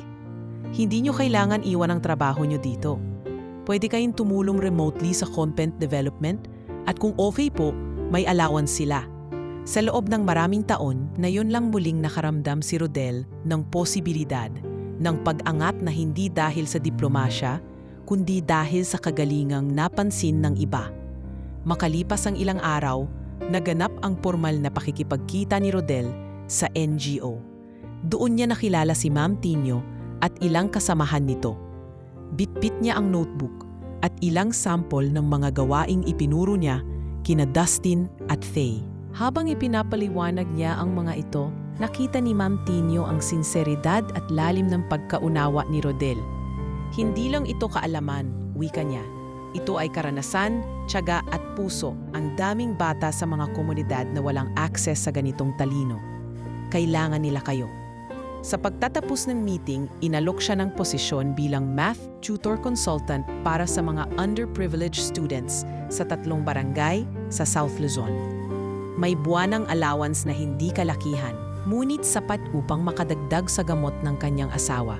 Pag-uwi niya ng gabing iyon, tumawag siya kay Rika. "Anak, padadalhan kita ng pera bukas. Sa tulong ng ilang tao, nagkaroon ako ng sideline. Pakisabi kay Mama, hindi pa siya dapat sumuko." Sa kabilang linya, narinig ni Rodel ang pag-iyak ni Rika. Hindi siya agad makapagsalita, pero ramdam niya ang pasasalamat at pagbuhos ng pag-asa. "Pasalamat po. Ang tagal ko pong hinintay marinig yang mga salitang yan. Akala ko po wala ng pag-asa." Napaluha si Rodel sa gilid ng kanyang kama habang hawak ang cellphone. At sa oras na iyon, napagtanto niyang ang bawat check na isinulat niya, ang bawat equation na pinaghirapan niya sa gitna ng pagod, ay hindi lang para sa pagtalas ng isipan, kundi para sa pagligtas ng buhay, para sa pamilya, para sa kinabukasan. Sa mga sumunod na araw, patuloy siyang nagturo sa labas ng unibersidad, gamit ang mga materyales mula sa NGO. Tuwing gabi, gumagawa siya ng modules at sinasama sina Faye at Dustin para tumulong sa simpleng content editing. Mas naging makabuluhan ang kanyang pagtuturo. Dahil sa bawat batang natututo sa remote areas, may bahagi ng kanyang pagkatao ang unti-unting nabubuo muli. "Sir," wika ng isang batang estudyante mula sa isa sa mga partner communities na nakakausap niya sa online session, "Salamat po. Gusto ko na pong maging engineer tulad niyo." Hindi siya nakasagot agad. Ngunit sa loob ng puso niya, alam niyang hindi na lang siya basta janitor, guro, o ama, isa na rin siyang ilaw sa madilim na bahagi ng mundo ng edukasyon. At sa kanyang notebook, idinagdag niya ang bagong entry sa pinakahuling pahina. "Unay na tagumpay ang maipasa ang liwanag. Kahit pahawak mo'y walis, hindi mikropono. Kahit pa uniforme mo'y may mansa, hindi toga." Mula nang maging bahagi si Mang Rodel ng outreach program bilang isang math tutor consultant, unti-unting nagbago ang ihip ng hangin sa kanyang buhay. Hindi man ito nangangahulugang tuluyang umahon siya mula sa kahirapan, ngunit sa kauna-unahang pagkakataon sa mahabang panahon, naramdaman niya ang ginagawang sakripisyo ay may direksyong tinutumbok. Hindi na lang basta mabuhay sa araw-araw, kundi magbigay liwanag sa iba. Sa unang buwan ng kanyang pagtuturo sa mga community centers na pinapatakbo ng NGO, napansin agad ng mga bata sa mga partner barangay ang kakaibang paraan ng pagtuturo ni Rodel. Sa halip na bambahin sila ng formulas, binibigay niya ang mga problema sa anyo ng kuwento, mga sitwasyong naiintindihan ng karaniwang bata sa probinsya. Kung may 5 kabang bigas at bawat kabo ay ibinenta mo ng ganito, ano ang magiging kita mo? Kung may ilog at ang agos ay ganito kabilis, ilang minuto bago marating ng isang bangka ang kabilang pampang? Ang mga tanong niya ay pamilyar, buhay, at may koneksyon sa araw-araw na karanasan ng mga batang natututo sa ilalim ng puno, sa lumang covered court o minsan ay sa silong ng barangay hall. Hindi nila alam na ang lalaking nasa harap nila na simpleng nakauniporme pa rin ng pang-maintenance ay isang taong pinag-uusapan na sa isang prestiyosong unibersidad sa Maynila. Sa kabilang banda, patuloy ang mga usap-usapan sa university campus tungkol sa himalang nangyari. Sa mga faculty room, naglabas ng email ang admin na nagsasaad na hindi kinikilala ng university ang anumang akademikong pagsasanay o aktibidad ng sinumang hindi opisyal na faculty member. Hindi tuwirang tinutukoy si Mang Rodel, ngunit malinaw na ito ay patungkol sa kanya. Palagi na lang buntong hininga ni Professor Gatchalian habang pinapakita ang email kina Faye at Dustin. Hindi sila makontento sa katahimikan. Kapag may nakita silang taong sumusulong sa labas ng opisyal na sistema, tinuturing na banta. Pero sir, ang daming estudyante ang natulungan ni Kuya Rodel. Kahit po yung mga hindi naman academically inclined, naabot niya. Hindi po ba yan ang layunin ng edukasyon? Tanong ni Faye, may paghihinanakit sa tinig. Ganun na nga. Pero sa ngayon, ang pinakamahalaga ay manatiling ligtas si Rodel. Huwag nating bibigyan ng dahilan ang mga taong nais siyang patahimikin. Maya-maya, tumunog ang cellphone ni Professor Gatchalian. Nang makita niya kung sino ang tumatawag, agad niyang sinagot. Yes, hello? Ah, Dr. Han? Oo, tama po. Opo, si Rodel Santiago nga. Talaga? Kayo na mismo ang nakakitang post? Sa kabilang linya ay si Dr. Han, isang alumni ng university na ngayon ay kilalang mathematician sa isang research center sa Singapore. Nakita niya ang viral clip ni Mang Rodel habang nagpapaliwanag ng isang integrasyon problem gamit ang sariling notation. Napansin niyang may pagkakahawig ito sa tinutuklas na sistema ng alternate notation model sa kanilang lab. I've been working on a similar concept, wika ni Dr. Han sa Ingles. And if this man thought of this independently, without any formal graduate training, it means he has raw mathematical intuition that must be studied. Matapos ang tawag, agad itong ibinalita ni Gatchalian kay Rodel. May isang researcher mula sa Singapore, interesado sa mga idea mo. Gusto ka raw makausap. Hindi para kunin ka, gusto ka lang nilang kakolaborate. Maaaring ma-publish ang ilan sa mga theories mo. Hindi makapaniwala si Rodel. Ako po, makikipag-collaborate sa mga researcher? Oo, pero hindi kanila tatanungin kung anong degree mo. Interesado sila sa notebook mo, sa ideya mo, hindi sa titulo mo. Habang nangyayari ito, mas lalong lumawak ang suporta sa loob ng universidad. Isang grupong binuo ng mga student leaders ang nagsimula ng online petition. Recognize the genius within our walls. Give Kuya Rodel a space to teach. Sa loob lang ng 3 araw, umabot ito sa higit 5,000 signatures mula sa mga estudyante, alumni at maging ilang propesor. Ang mga local media rin ay nagsimulang magsaliksik tungkol sa kanya. Minsan, may 2 mamamahayag na lumapit kay Rodel habang siya'y nagwawalis ng hallway. Sir Rodel, pwede po ba kayong ma-interview? Nabalitaan po namin ang outreach work ninyo at ang contributions niyo sa learning ng mga bata. Hindi siya agad sumagot. Tumigil siya sa pagwawalis, pinunasan ng pawis sa noo at saka nagtanong, bakit ngayon lang po kayo interesado? Dahil po nakita namin ang video at gusto naming malaman ang totoo sa likod ng viral story. Ang totoo? Tanong ni Rodel habang nakatingin sa malayo. Wala naman akong ginawang milagro. Nag-aral lang ako kahit walang nagtuturo. Nagsulat lang ako kahit walang pumapansin. At nagturo lang ako kahit wala akong silid-aralan. Sa gitna ng lahat ng ito, si Rika ay muling nakapag-enroll sa isang test na course para sa medical transcription. Ang perang kinikita ni Rodel mula sa sideline sa NGO at ilang tulong mula sa mga estudyante ay unti-unting nagbibigay daan sa isang bagong simula para sa anak niya.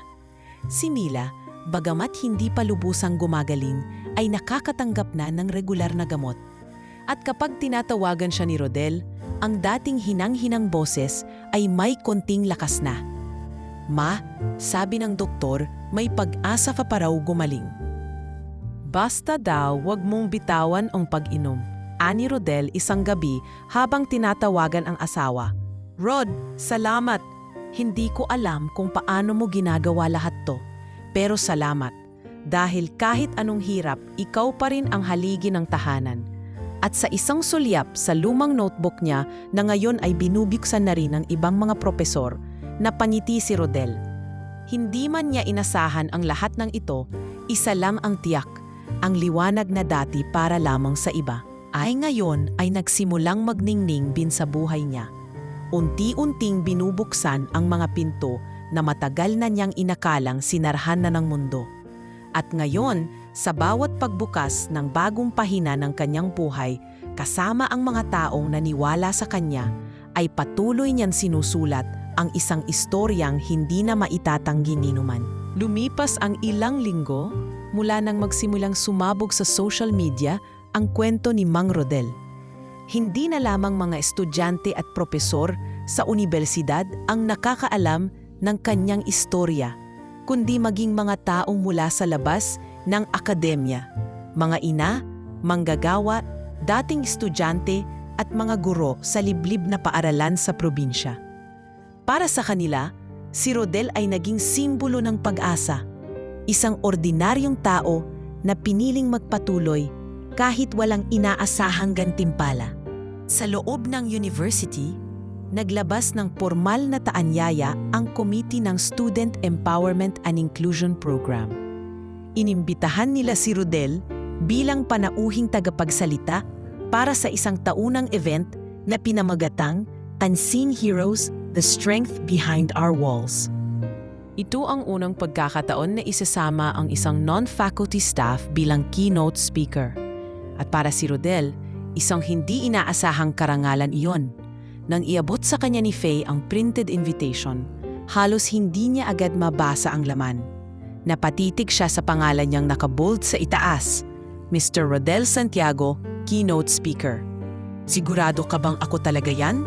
tanong niya kay Faye. "Opo, kuya. Kayo ang inspirasyon ng event. Kayo po ang gustong marinig ng lahat." Halos hindi siya makapagsalita. Umupo siya sa tabi ng water jug sa maintenance area at sandaling napatingin sa malayo. Parang kahapon lang ay sinusulyapan lang siya ng mga estudyanteng dumaraan. Tinatawanan sa kanyang chalk-smeared notebook.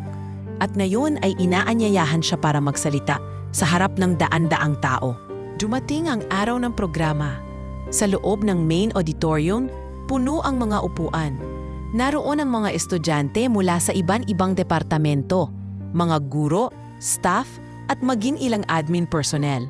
Sa gitna ng entablado ay may podium, may projector, at sa screen ay naka-flash ang pangalan ni Rodel, kasama ang kanyang litrato habang nagsusulat sa pisara. Bago siya tawagin, isa-isa na nagpahayag ng pagbati ang ilang propesor. Nang banggitin ni Professor Gatchalian ang pangalan ni Rodel, sabay-sabay ang palakpakan. Pagkatapos ng ilang saglit, tinawag na ang kanyang pangalan. Mga kasama, ating pakinggan, isang taong tahimik ngunit puno ng karunungan, si Ginoong Rodel Santiago. Dahan-dahang umakyat si Rodel sa entablado. Nakasuot siya ng puting polo at itim na pantalon na hiram ni Faye mula sa kanyang ama. Hindi ito bago, hindi mamahalin, pero malinis at maayos. Hawak niya ang isang papel, isang maikling talumpati na isinulat niya sa tulong ni Dustin, na tumulong mangsali ng kanyang damdamin sa mas formal na anyo. Ngunit pagharap niya sa mikropono, hindi niya muna binasa ang papel. Sa halip, tumingin siya sa audience. Doon niya nakita ang mga dating mata na minsan umiwas sa kanya, nayo'y nakatingin na puno ng respeto. At naroon din ang ilang estudyanteng umiiyak habang binabalikan ang mga araw na minamaliit nila ang kanyang presensya. Magandang hapon po sa inyong lahat. Panimula ni Rodel, mababa ang tinig ngunit malinaw. Hindi ko po alam kung anong karapatan ko para tumayo sa harap ninyo ngayon. Sa totoo lang po, hindi ko po kayo tinuruan sa loob ng silid-aralan. Hindi ko po kayo binigyan ng grado. Hindi ko rin po kayo inireklamo kahit minsang ako'y napagtripan. Tahimik ang buing silid. Ako po ay isang janitor. Sa loob ng 5 taon, naglilinis ako ng mga upuan na inuupuan ninyo ngayon. Pinupunasan ko ang pisara kung saan nakasulat ang inyong mga aralin. Sa bawat pagwawalis ko ng koridor, naiiwan ang mga bakas ng sapatos ninyo. Mga bakas ng mga taong may mas malayong mararating kaysa sa akin. Pero kahit kailan, hindi ko naisipang hindi mag-aral dahil alam ko pong ang kaalaman, hindi iniimbitahan. Kusang lumalapit ang taong gutom dito. May humikbi sa gitna ng audience. Isang babaeng estudyante nakasuot ng uniforme ng engineering department. ang hindi na napigilang umiyak. Marami rin sa audience ang tahimik na nagpupunas ng luha. Alang taon ko pong isinulat ang mga ideya ko sa lumang notebook. Wala pong nakakita sa akin at ayos lang po iyon. Pero isang gabi, habang sinusulat ko ang pinakamahirap na integration problem na alam ko, pumawag po ang anak ko. Umiiyak. Wala na po kaming pera para sa gamot ng asawa ko. Naramdaman ko pong parang pinunit ang puso ko. At sa gabing iyon, nagdasal ako.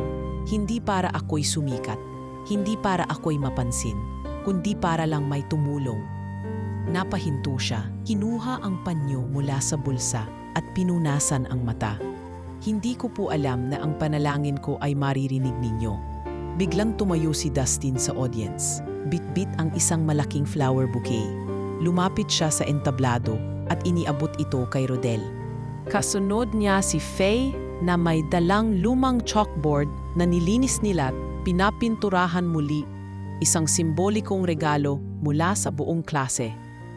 Kuya Rodel, kayo po ang unang nagturo sa amin ng leksyong sa labas ng libro, sabi ni Dustin sa mikropono. At dahil po dyan, nais naming ialay ang aming tagumpay sa inyo. Muling pumutok ang palakpakan. Isa-isang tumayo ang mga estudyante. Para itong standing ovation sa isang maestro. Ngunit sa pagkakataong ito, hindi para sa isang artistang sikat, kundi para sa isang ordinaryong tao na nagbigay ng hindi matatawarang inspirasyon. Nang matapos ang programa, nilapitan si Rodel ng isang babaeng propesor na matagal nang hindi nakikisalamuha sa mga non-teaching staff. Ginoo, sabi niya, napahiya po ako sa sarili ko. Ilang beses ko po kayong nakita sa hallway, pero hindi ko po kayo nakita bilang tao. Pasensya na po. Umiling si Rodel at ngumiti.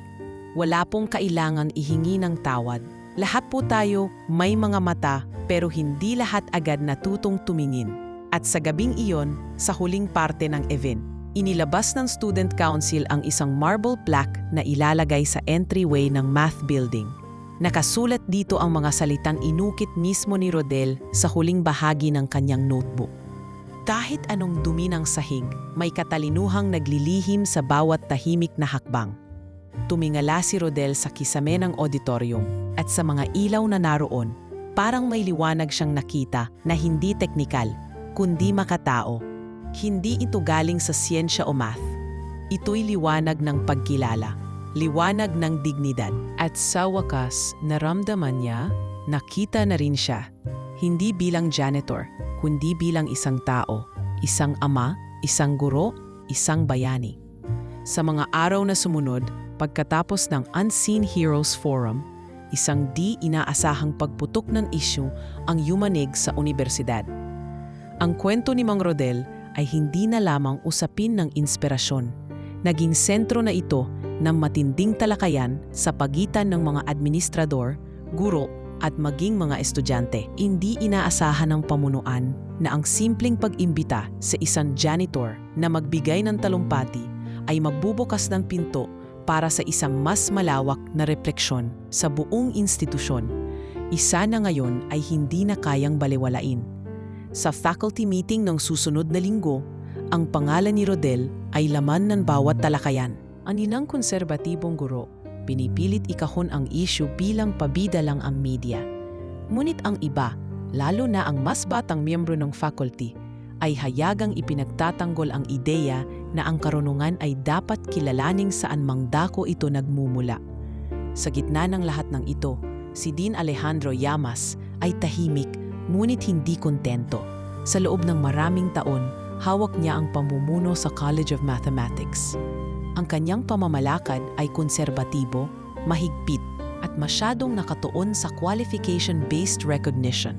Para sa kanya, ang pagkilala kay Rodel ay isang uri ng panghihina sa kanyang otoridad at hindi niya ito palalampasin. Ilang araw matapos ang forum, isang sulat mula sa Office of Internal Audit ang natanggap ng universidad. Isa itong confidential memo na nagsasaad na may mga irregularidad sa paggamit ng pondo ng ilang departamento, kabilang ang math faculty.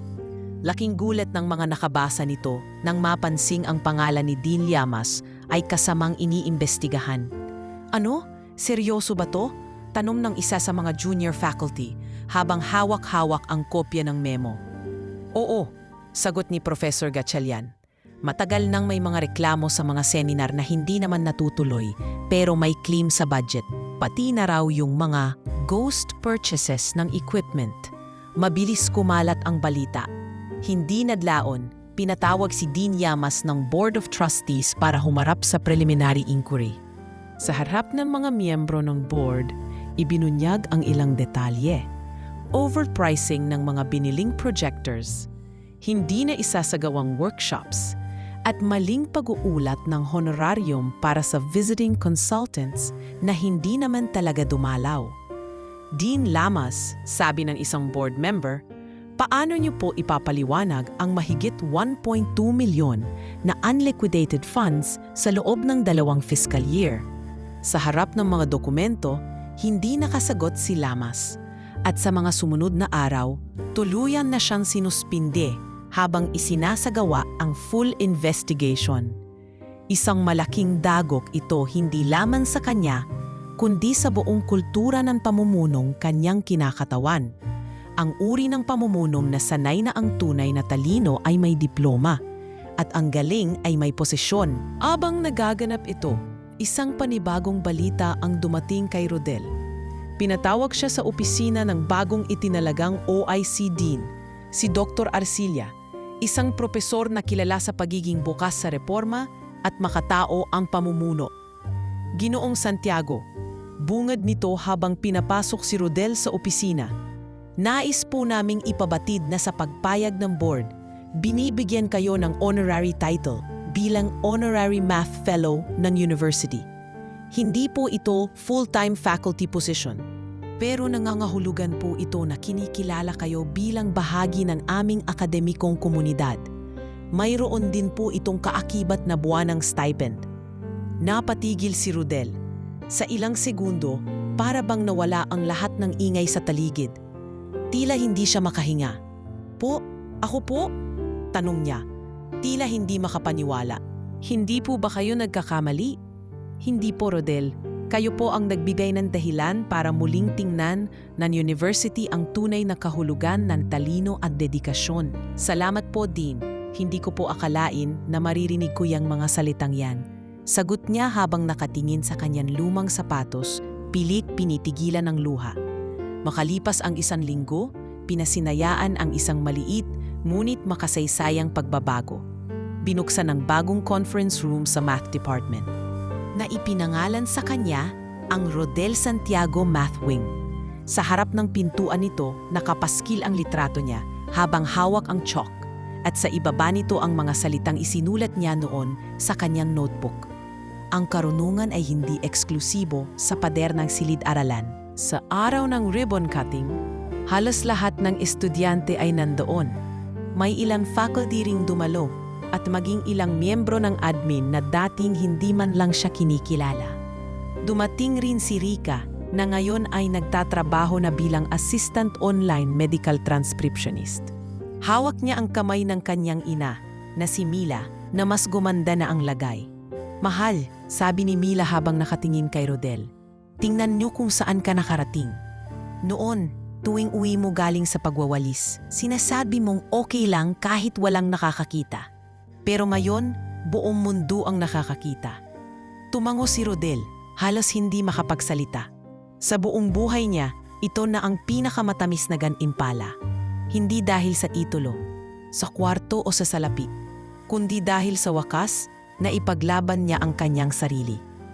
Igit sa lahat, naipakita niya sa buong mundo na ang isang janitor na tahimik lang na nagsusulat sa tabi ng koridor ay kayang gumawa ng ingay na hindi na kailanman mabubura. At habang tinitingnan niya ang bagong silid na pinangalan sa kanya, pumasok si Dustin at Faye, bit-bit ang mga lumang props, ang chalk, ang pisara, at ang lumang mop na ginagamit niya noon. Sir, wika ni Dustin habang iniabot ito, itong mop na to, hindi naming babasagin o itatapon. Ilalagay namin ito sa sulok ng kwarto para paalala sa lahat kung saan nagsimula ang lahat. Ngumiti si Rodel At sa itig niya sa mop na iyon, sa wakas ay nakita niya hindi na ito simbolo ng pagiging mababa, kundi simbolo ng marangal na simula. Isang simula na dinala siya sa tuktok ng paggalang. Sa mata ng karamihan, isa siyang janitor. Pero sa puso ng mga taong natuto sa kanya, isa siyang dakilang guro. Buwan ng Marso, kasagsagan ng pagtatakos ng taon, at ang buong university ay abala sa paghahanda para sa graduation at recognition ceremonies. Ngunit habang ang karamihan ay nakatutok sa mga medalya, thesis defense at final grades, si Mang Rodel ay may ibang pinagkakaabalahan sa lumang multipurpose hall sa barangay kung saan siya nakikitulong bilang consultant sa isang NGO. Panay ang abalang ginagawa ni Rodel sa pagbubuo ng kauna-unahang libreng math summer camp para sa mahihirap na estudyante. Ito ang ideya niya matapos makilala ang ilang kabataang walang access sa kahit anong remedial learning. Marami sa mga batang iyon ay halos hindi marunong sa basic multiplication, pero may matatalas na tanong at likas na talino. Sir Rodel, ilan pong bata ang inaasahan natin bukas? Tanong ng isang NGO volunteer habang nagsasabit ng banner sa harap ng maliit na silid-aralan. Sa huling bilang, 32 na ang nakalista. Pero sabi ng barangay captain, baka umabot ng 50. Sagot ni Rodel habang inaayos ang mga printed worksheets na pinagsama-sama niya gamit ang lumang printer na iniregalo ni Professor Gatchalian. Hindi lamang mga bata ang inaasahang dadalo.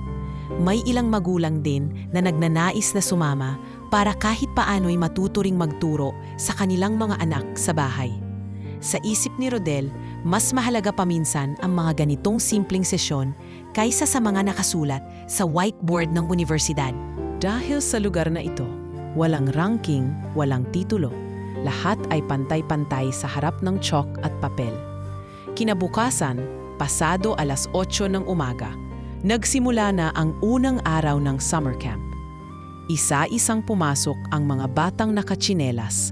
May ilang may dalang lapis na halos kaputol na at mga notebook na may mga sulat pa ng nakaraang taon. Ngunit ang mata ng bawat isa ay punong-puno ng pagkasabik. Ilan sa kanila ay anak ng mangingisda, ng jeepney driver, ng labandera. Ngunit sa loob ng silid na iyon, lahat sila ay tinatawag na student. Bago tayo magsimula, bungad ni Rodel habang hawak ang chalk sa harap ng lumang blackboard. Gusto ko lang sabihin, walang bobo rito. Lahat tayo natututo sa tamang panahon. Isa sa mga batang babae, si Lyra, na nasa grade 4, ay tahimik na nagtataas ng kamay. Opo, iha? Kuya, pwede po bang ako ang magbura ng pisara pagkatapos? Tumawa si Rodel. Siyempre, pero sa klase natin, ang tagabura ng pisara ay ang estudyanteng pinakaunang makakasagot ng tanong. Naghiyawan ang mga bata, sabay-sabay na sumigaw. Sige po! Sa hapon ng parehong araw, dumating si Rika. Dala-dala ang ilang bottled water at biscuit packs na pinamili mula sa sahod niya bilang part-time transcriptionist. Wala siyang sinabi pero yumakap siya sa kanyang ama sa gilid ng silid. Anak, bulong ni Rodel, salamat at andito ka. Pa, sabi ni Rika, salamat dahil hindi mo kami iniwan. Hindi mo ako hinayaang mawala ng direksyon. Dahil sa iyo, alam ko na ngayon kung ano ang gusto kong gawin. Magturo rin po balang araw. Napayakap si Rodel ng mahigpit. Sa isip niya, ito na ang pinakamagandang gantimpala sa lahat. Makitang ang kanyang anak ay hindi lang ligtas, kundi may layunin na rin sa buhay. Sa parehong linggo, tumanggap si Rodel ng liham mula sa TEDx Youth Philippines.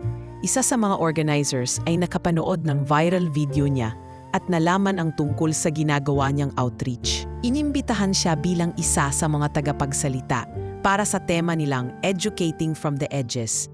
Sir Rodel, wika sa liham, hindi niyo po kailangang magsalita sa wikang Ingles. Ang mas mahalaga po, marinig namin ang kwento ninyo. Hindi lang ng mga formula, kundi ng pagpupunyagi. Nagulat si Rodel. Hindi niya inakalang darating sa punto ang buhay niya na may mag-aanyaya sa kanya upang magsalita sa isang national stage. Ngunit sa halip na matakot, tinanggap niya ang paanyaya. Sa tulong ni Faye at Dustin, pinaghandaan nila ang kanyang magiging presentasyon. Sa araw ng TEDx event, suot niya ang simpleng barong na inarkila ni Rika mula sa isang kakilala sa barangay. Wala siyang sapatos na mamahalin. Kaya't sinuot na lamang niya ang dati niyang leather shoes na pinakintab ni Dustin gamit ang coconut oil. Sa harap ng isang madilim na entablado at malawak na audience, tumayo si Rodel. Sa una, nanginginig ang kanyang tinig. Ngunit habang nagpapatuloy ang kanyang kwento, unti-unting nabalot ang buong venue ng katahimikan. Isang uri ng paggalang na hindi makakamit sa credentials kundi sa katotohanan. Lahat tayo ay may kani-kaniyang classroom, sabi niya sa dulo. Minsan ito ay silid na may aircon. Minsan naman, ito ay koridor na may mop sa tabi. Pero saan man tayo naroroon, kung tapat ang puso nating magbahagi, ang bawat sulok ng mundo ay maaaring maging silid ng pagkatuto. Tumayo ang audience. Isa na namang standing ovation ang natanggap ni Rodel. Hindi para sa pagsasalita ng mahusay, kundi sa pagsasabuhay ng isang leksyon na kailanman ay hindi matutumbasan ng anumang diploma. Pagbalik niya sa university kinabukasan, sinalubong siya ng mga estudyante at staff na tila ngayon lang siya tunay na nakita. Sir Rodel, napanood po namin. Ang galing niyo po, pati mga magulang ko naiyak. Maging ang ilang admin ay lumapit na sa kanya. Hindi na may duda sa mata kundi may paggalang. Sa dulo ng linggo, sa pakikipagtulungan ng NGO, opisyal nang itinatag ang Community Mathematics School, isang libreng programa tuwing Sabado para sa mga kabataang gusto ng dagdag na kaalaman. At ang unang guro, walang iba kundi si Rodel Santiago. Hindi siya sumikat para lamang palakpakan. Hindi siya nagsikap para lamang mapanood. Ang gusto lang niya ay maibahagi ang isang bagay na matagal nang ipinagkait sa marami. Ang karunungan na walang kapalit na kondisyon. At ngayon, habang hawak niya ang lumang chalk sa isang bagong silid, sa harap ng batang ang mata ay punong-puno ng tanong. Sinabi niya, "Handa ka na ba, anak?" At sa bawat pagtango ng mga batang iyon, nagsisimula na namang sumulat si Rodel. Hindi lamang sa pisara, kundi sa puso ng bawat batang natututo sa kanya. Dahil sa mundong puno ng titulo, posisyon at papuri, siya ang patunay na ang tunay na guro ay hindi kailangang may entablado. Basta may layunin, sapat na. Buwan ng Hunyo, tapos na ang graduation. Tapos na rin ang TEDx talk ni Mang Rodel. Ngunit tila doon pa lamang nagsisimula ang tunay na epekto ng kanyang tahimik na revolusyon. Sa bawat sulok ng university ay may bulong-bulungan pa rin tungkol sa kanya. Ngunit sa pagkakataong ito, hindi na iyon mga chismis o panlalait, kundi mga tanong mula sa mga estudyanteng nais makilala pa siya. Sino ba si Mang Rodel? At paano siya nagawang umangat mula sa anino ng isang mop patungong liwanag ng isang guro? Sa loob ng isang classroom sa ikatlong palapag ng math building, abalang-abala si Dustin at Faye. Ipiniprepare nila ang silid para sa isang maliit ngunit makabuluhang programa, isang tribute para kay Rodel na inorganisa ng graduating students ng engineering at math department. Faye, handa na ba yung slideshow? Tanong ni Dustin habang ikinakabit ang projector. Oo, pati yung lumang video niya noong amphitheater incident, isinali ko. Pero yung version na yon, may subtitle at commentary na para mas maintindihan ng mga bagong batch. Perfect, sagot ni Dustin. Deserve niya to. Lahat ng to dapat marinig ng lahat. Pagdating ni Rodel, na hindi alam ang sorpresa, sinalubong siya ng isang masigabong palakpakan. Sa loob ng silid ay halos 50 estudyante. Ilan sa kanila ay mga dati niyang tinuruan sa labas ng klase, mga hindi nakapasa sa mga regular exams, pero unti-unting gumaling sa tulong ng kanyang simpleng paliwanag. Kuya Rodel, bungad ni Dustin habang inaabot ang mikropono. Hindi po ito seminar, wala pong math exam, pero isa po itong pasasalamat para sa lahat ng hindi po ninyo kailanman hinihinging gantimpala. Habang pinapalabas ang slideshow na nagsimula sa simpleng larawan ni Rodel habang naglilinis, Sumunod ang mga video ng lecture niya sa mga bata, ang viral amphitheater moment, ang TEDx talk at ang opening ng Rodel Santiago Math Wing. Isa-isang napaluha ang mga estudyante. Ngunit ang pinaka nagpaiyak sa marami ay ang pagbabalik tanaw sa mismong dahilan kung bakit niya ito ginagawa. Ang pamilya niyang matagal nang ipinaglalaban kahit walang makakita. Ang inspirasyon niya ay hindi degree, hindi din posisyon, kundi ang pagmamahal sa asawa niyang may sakit at sa anak niyang nagsakripisyo ng pangarap. Ani Faye sa kanyang pananalita. Pagkatapos ng video, humakbang si Dustin sa harap.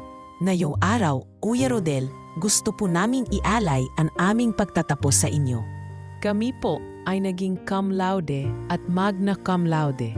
Hindi dahil sa aming sariling galing, kundi dahil sa mga taong tulad ninyo na nagtuturo ng walang inaasahang kapalit. Kaya ito po para sa inyo. Sabay silang lumapit ni Faye at inabot ang isang framed photo ng kanilang diploma, kung saan sa baba ay may nakalagay na nakasulat sa italics, "Para kay Rodel Santiago, unang guro ng aming puso't isipan." Napahawak sa dibdib si Rodel, pilit pinipigil ang paniyak. Hindi siya sanay sa ganitong uri ng pagbibigay-pugay. Sa buong buhay niya, sanay siyang ang kanyang mga tagumpay ay tahimik, nakatago at walang palakpakan. Pero ngayong oras na ito, tinanggap niya ang lahat ng buong puso. "Salamat," mahinang sabi niya. "Hindi ko po akalain na sa tagal ko pong naglilinis sa hallway, darating ang araw na ako naman ang tatayuan ninyo ng parangal." Tumayo ang buong klase at muling pumalakpak. Wala ni isa mang umupo hanggang hindi siya nakaupo muli. At habang tinatanggap niya ang larawan ng diploma, dilapitan siya ni Professor Gatchalian. "Rodel," wika nito habang may hawak na sobre. "Ito'y galing sa Alumni Association. Hindi ito malaki, pero gusto ka naming bigyan ng scholarship grant para sa anak mo." Automatic po siyang magiging scholar sa kahit anong kursong nais niya, kasama ang full support hanggang makapagtapos. Hindi na napigilan ni Rodel ang luha. "Anak ko, si Rica, matutupad na rin ang pangarap niya." Bulong niya sa sarili. Maya-maya pa, isang pamilyar na boses ang narinig mula sa pinto. "Pa!" Napalingon si Rodel. Si Rica iyon, nakasuot ng simpleng dress at may hawak na folder. Sa likod niya, andon si Mila, nakaupo sa wheelchair, ngunit mas malusog na at nakangiti. "Ano yan, anak?" tanong ni Rodel. Lumapit si Rica at inabot ang folder. Pagbukas ni Rodel, nakita niya ang application form, isang university enrollment form para sa kursong BS Education, Major in Math. "Gusto ko pong sundan ang yapak niyo, pa," sabi ni Rica. "Gusto ko pong magturo, gaya ninyo. Gusto kong maranasan ang hirap at ligaya ng isang taong nagbigay ng bagong landas sa mga batang tulad ko." Lumapit si Mila at hinawakan ang kamay ni Rodel. "Hindi mo lang ako pinaglaban, Rod. Pinaglaban mo rin ang kinabukasan natin. Ang bawat pawis mo, bawat problemang sinagot mo ay naging tulay namin papunta sa panibagong simula." Muli ay nagpalakpakan ang lahat. Hindi para sa drama, kundi para sa katotohanang nagtagumpay ang isang taong pinili ang dignidad kaysa galit, ang dedikasyon kaysa reklamo, at ang karunungan kaysa yabang. Sa pagtatapos ng programa, binigyan si Rodel ng simpleng plake na gawa sa kahoy. Sa harap nito, nakaukit ang kanyang mukha na may hawak na chalk at mop. At sa ibaba nito, ang kanyang mismong sinabi noon sa amphitheater na naging dahilan ng pagbabago. "Hindi ko kailangang patunayan ang sarili ko sa inyo, pero kailangan kong patunayan sa sarili ko na hindi pa ako nawawala." At sa araw na iyon, walang sino man ang maglalakas loob na sabihing siya'y wala. Sapagkat sa bawat sulok ng unibersidad at sa bawat isip ng mga batang natuto sa kanya, si Mang Rodel ay isang haligi, hindi ng gusali, kundi ng tunay na karunungan. Lumipas ang ilang buwan, mula nang itanghal si Mang Rodel bilang isa sa pinakarespetadong personalidad sa loob ng unibersidad. Sa panlabas, tila maayos na ang lahat. Ang anak niyang si Rica ay nakapasok na sa kolehiyo. Ang asawa niyang si Mila ay patuloy ang paggaling. At ang maliit na math camp na sinimulan niya ay lumawak na rin sa 3 barangay. Ngunit sa puso ni Rodel, may isa pang bagay na hindi niya pa rin nakalimutan. Ang pagkakabigo niyang makapagtapos ng kolehiyo. Hindi ko naman kailangan yon, madalas niyang sabi sa sarili. Mas mahalaga na natututo ang iba. Ngunit sa tuwing makikita niya ang mga batang hawak ang kanilang diploma, hindi niya maiwasang mapaisip. Hindi dahil sa inggit, kundi sa tanong na matagal nang nakaukit sa kanyang puso. Pwede pa ba akong mangarap para sa sarili ko? Isang araw, habang nagpupunas siya ng mesa sa Math Faculty Lounge, lumapit sa kanya si Professor Gatchalian. Rodel, mahinahon nitong wika. May gusto sana akong sabihin. Po, hindi ko alam kung okay lang sa'yo, pero may nilakad kami ni Dr. Arcila at pinayagan na ng board. Nilakad? Po saan? Tanong ni Rodel. May kutob na sa kanyang dibdib. May special admission program para sa non-traditional students, mga working individuals na may sapat na equivalency credentials. At isa ka sa inirekomenda naming maging piloto ng programa. Napatigil si Rodel. Natigilan ang kanyang mga kamay. Tumingin siya kay Gatchalian na tila hindi makapaniwala sa kanyang narinig. Ibig niyo po bang sabihin? Oo, Rodel. Kung papayag ka, opisyal ka ng estudyante ng BS Mathematics sa 2nd semester. At dahil sa mga naipasa mong qualifying exams, exempted ka na sa ilang units. Pero kailangan mong pumasok at mag-submit ng requirements tulad ng lahat. Hindi agad nakasagot si Rodel. Sa kanyang loob, para bang huminto ang lahat. Ilang dekada na ang nakalipas mula nang huli siyang tumapak sa loob ng silid-aralan bilang estudyante. Ngunit ngayon, narito siya, may pagkakataong muli. Sa gabing iyon, habang sabay-sabay silang kumakain ni Mila at Rika, inilahad niya ang balita. Rika, Mila, estudyante na uli ako. Tumingin si Mila sa kanya. Pakas ang pagkalito sa una, ngunit agad napalitan ng ngiti. Si Rika naman ay napaluha. Pa, ibig sabihin, sabay tayong papasok sa eskwela? Natatawang tanong ng anak. Sabay tayong magpapasa ng assignments, sagot ni Rodel sabay tawa. Simula noon, naging magkaklase sila sa iilang general education subjects, si Rika sa regular section, si Rodel naman sa weekend and night classes. Bagamat mahirap ang pagsabayin ang trabaho at pag-aaral, hindi siya bumiti. Kapag gabi, nagbabasa siya ng modules habang tinutulungan si Mila sa gamot. Tuwing madaling araw, inaayos niya ang mop at walis bago magsimula ang araw sa university. Ilang beses din siyang tinukso ng mga kaklase sa bagong batch. Kuya Rodel, sir na student pa, parang baliktad. Ngunit iba na ang tinig ngayon, may halong paghanga, hindi panlalait. Dumating ang panahon ng thesis. Pinili ni Rodel ang isang research topic na walang gustong kunin. Applications of modular arithmetic in barangay-level resource allocation. Sabi ng iba, sobrang teknikal, walang practical use. Pero si Rodel, may ibang pananaw. Kasi kung matutunan ng mga barangay officials ang tamang pag-allocate ng pondo gamit ang simpleng prinsipo ng logic at math, baka hindi sayang ang mga proyekto, paliwanag niya kay Rika. 3 buwan niyang tinrabaho ang thesis sa hating gabi sa pagitan ng pag-aalaga kay Mila at sa mga break time sa trabaho. Tinulungan siya ni Faye at Dustin sa pagsusuri ng data, habang si Rika naman ang nag-proofread ng mga draft. At dumating din ang araw ng thesis defense. Nakatayo siya sa harap ng 3 panelist, suot ang puting polo at maong, hawak ang lumang USB na nadlalaman ng kanyang presentasyon. Mr. Santiago, sabi ng isa sa mga panel, bakit ito ang napili mong topic? Ma'am, kasi po naniniwala ako na hindi lang sa universidad may halaga ang math. Dapat sa barangay, sa palengke, sa pamamahala, may silbi rin siya. Kasi kung hindi natin mailapit ang kaalaman sa masa, para saan pa ang talino? Tahimik ang panel, ngunit sa bandang huli, pumalakpak sila. Isang bagay na hindi karaniwang ginagawa sa thesis defense. Congratulations, Mr. Santiago. Ipasa mo na lang ang final edits. You passed. Hindi na niya napigilan ang luha.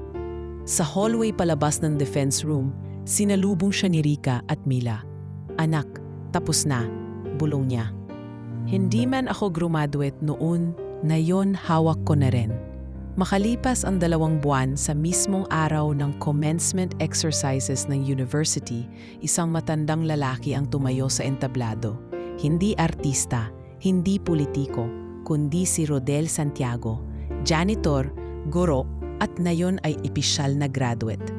Habang inaabot niya ang diploma mula sa university president, sabay-sabay na tumayo ang buong auditorium.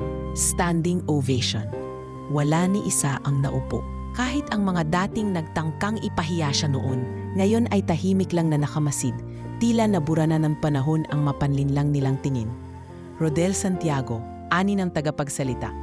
Bachelor of Science in Mathematics, Special Honors for Community Service and Applied Research. At sa kanyang kamay, sa wakas, hawak niya ang bagay na matagal nang ipinagkait sa kanya.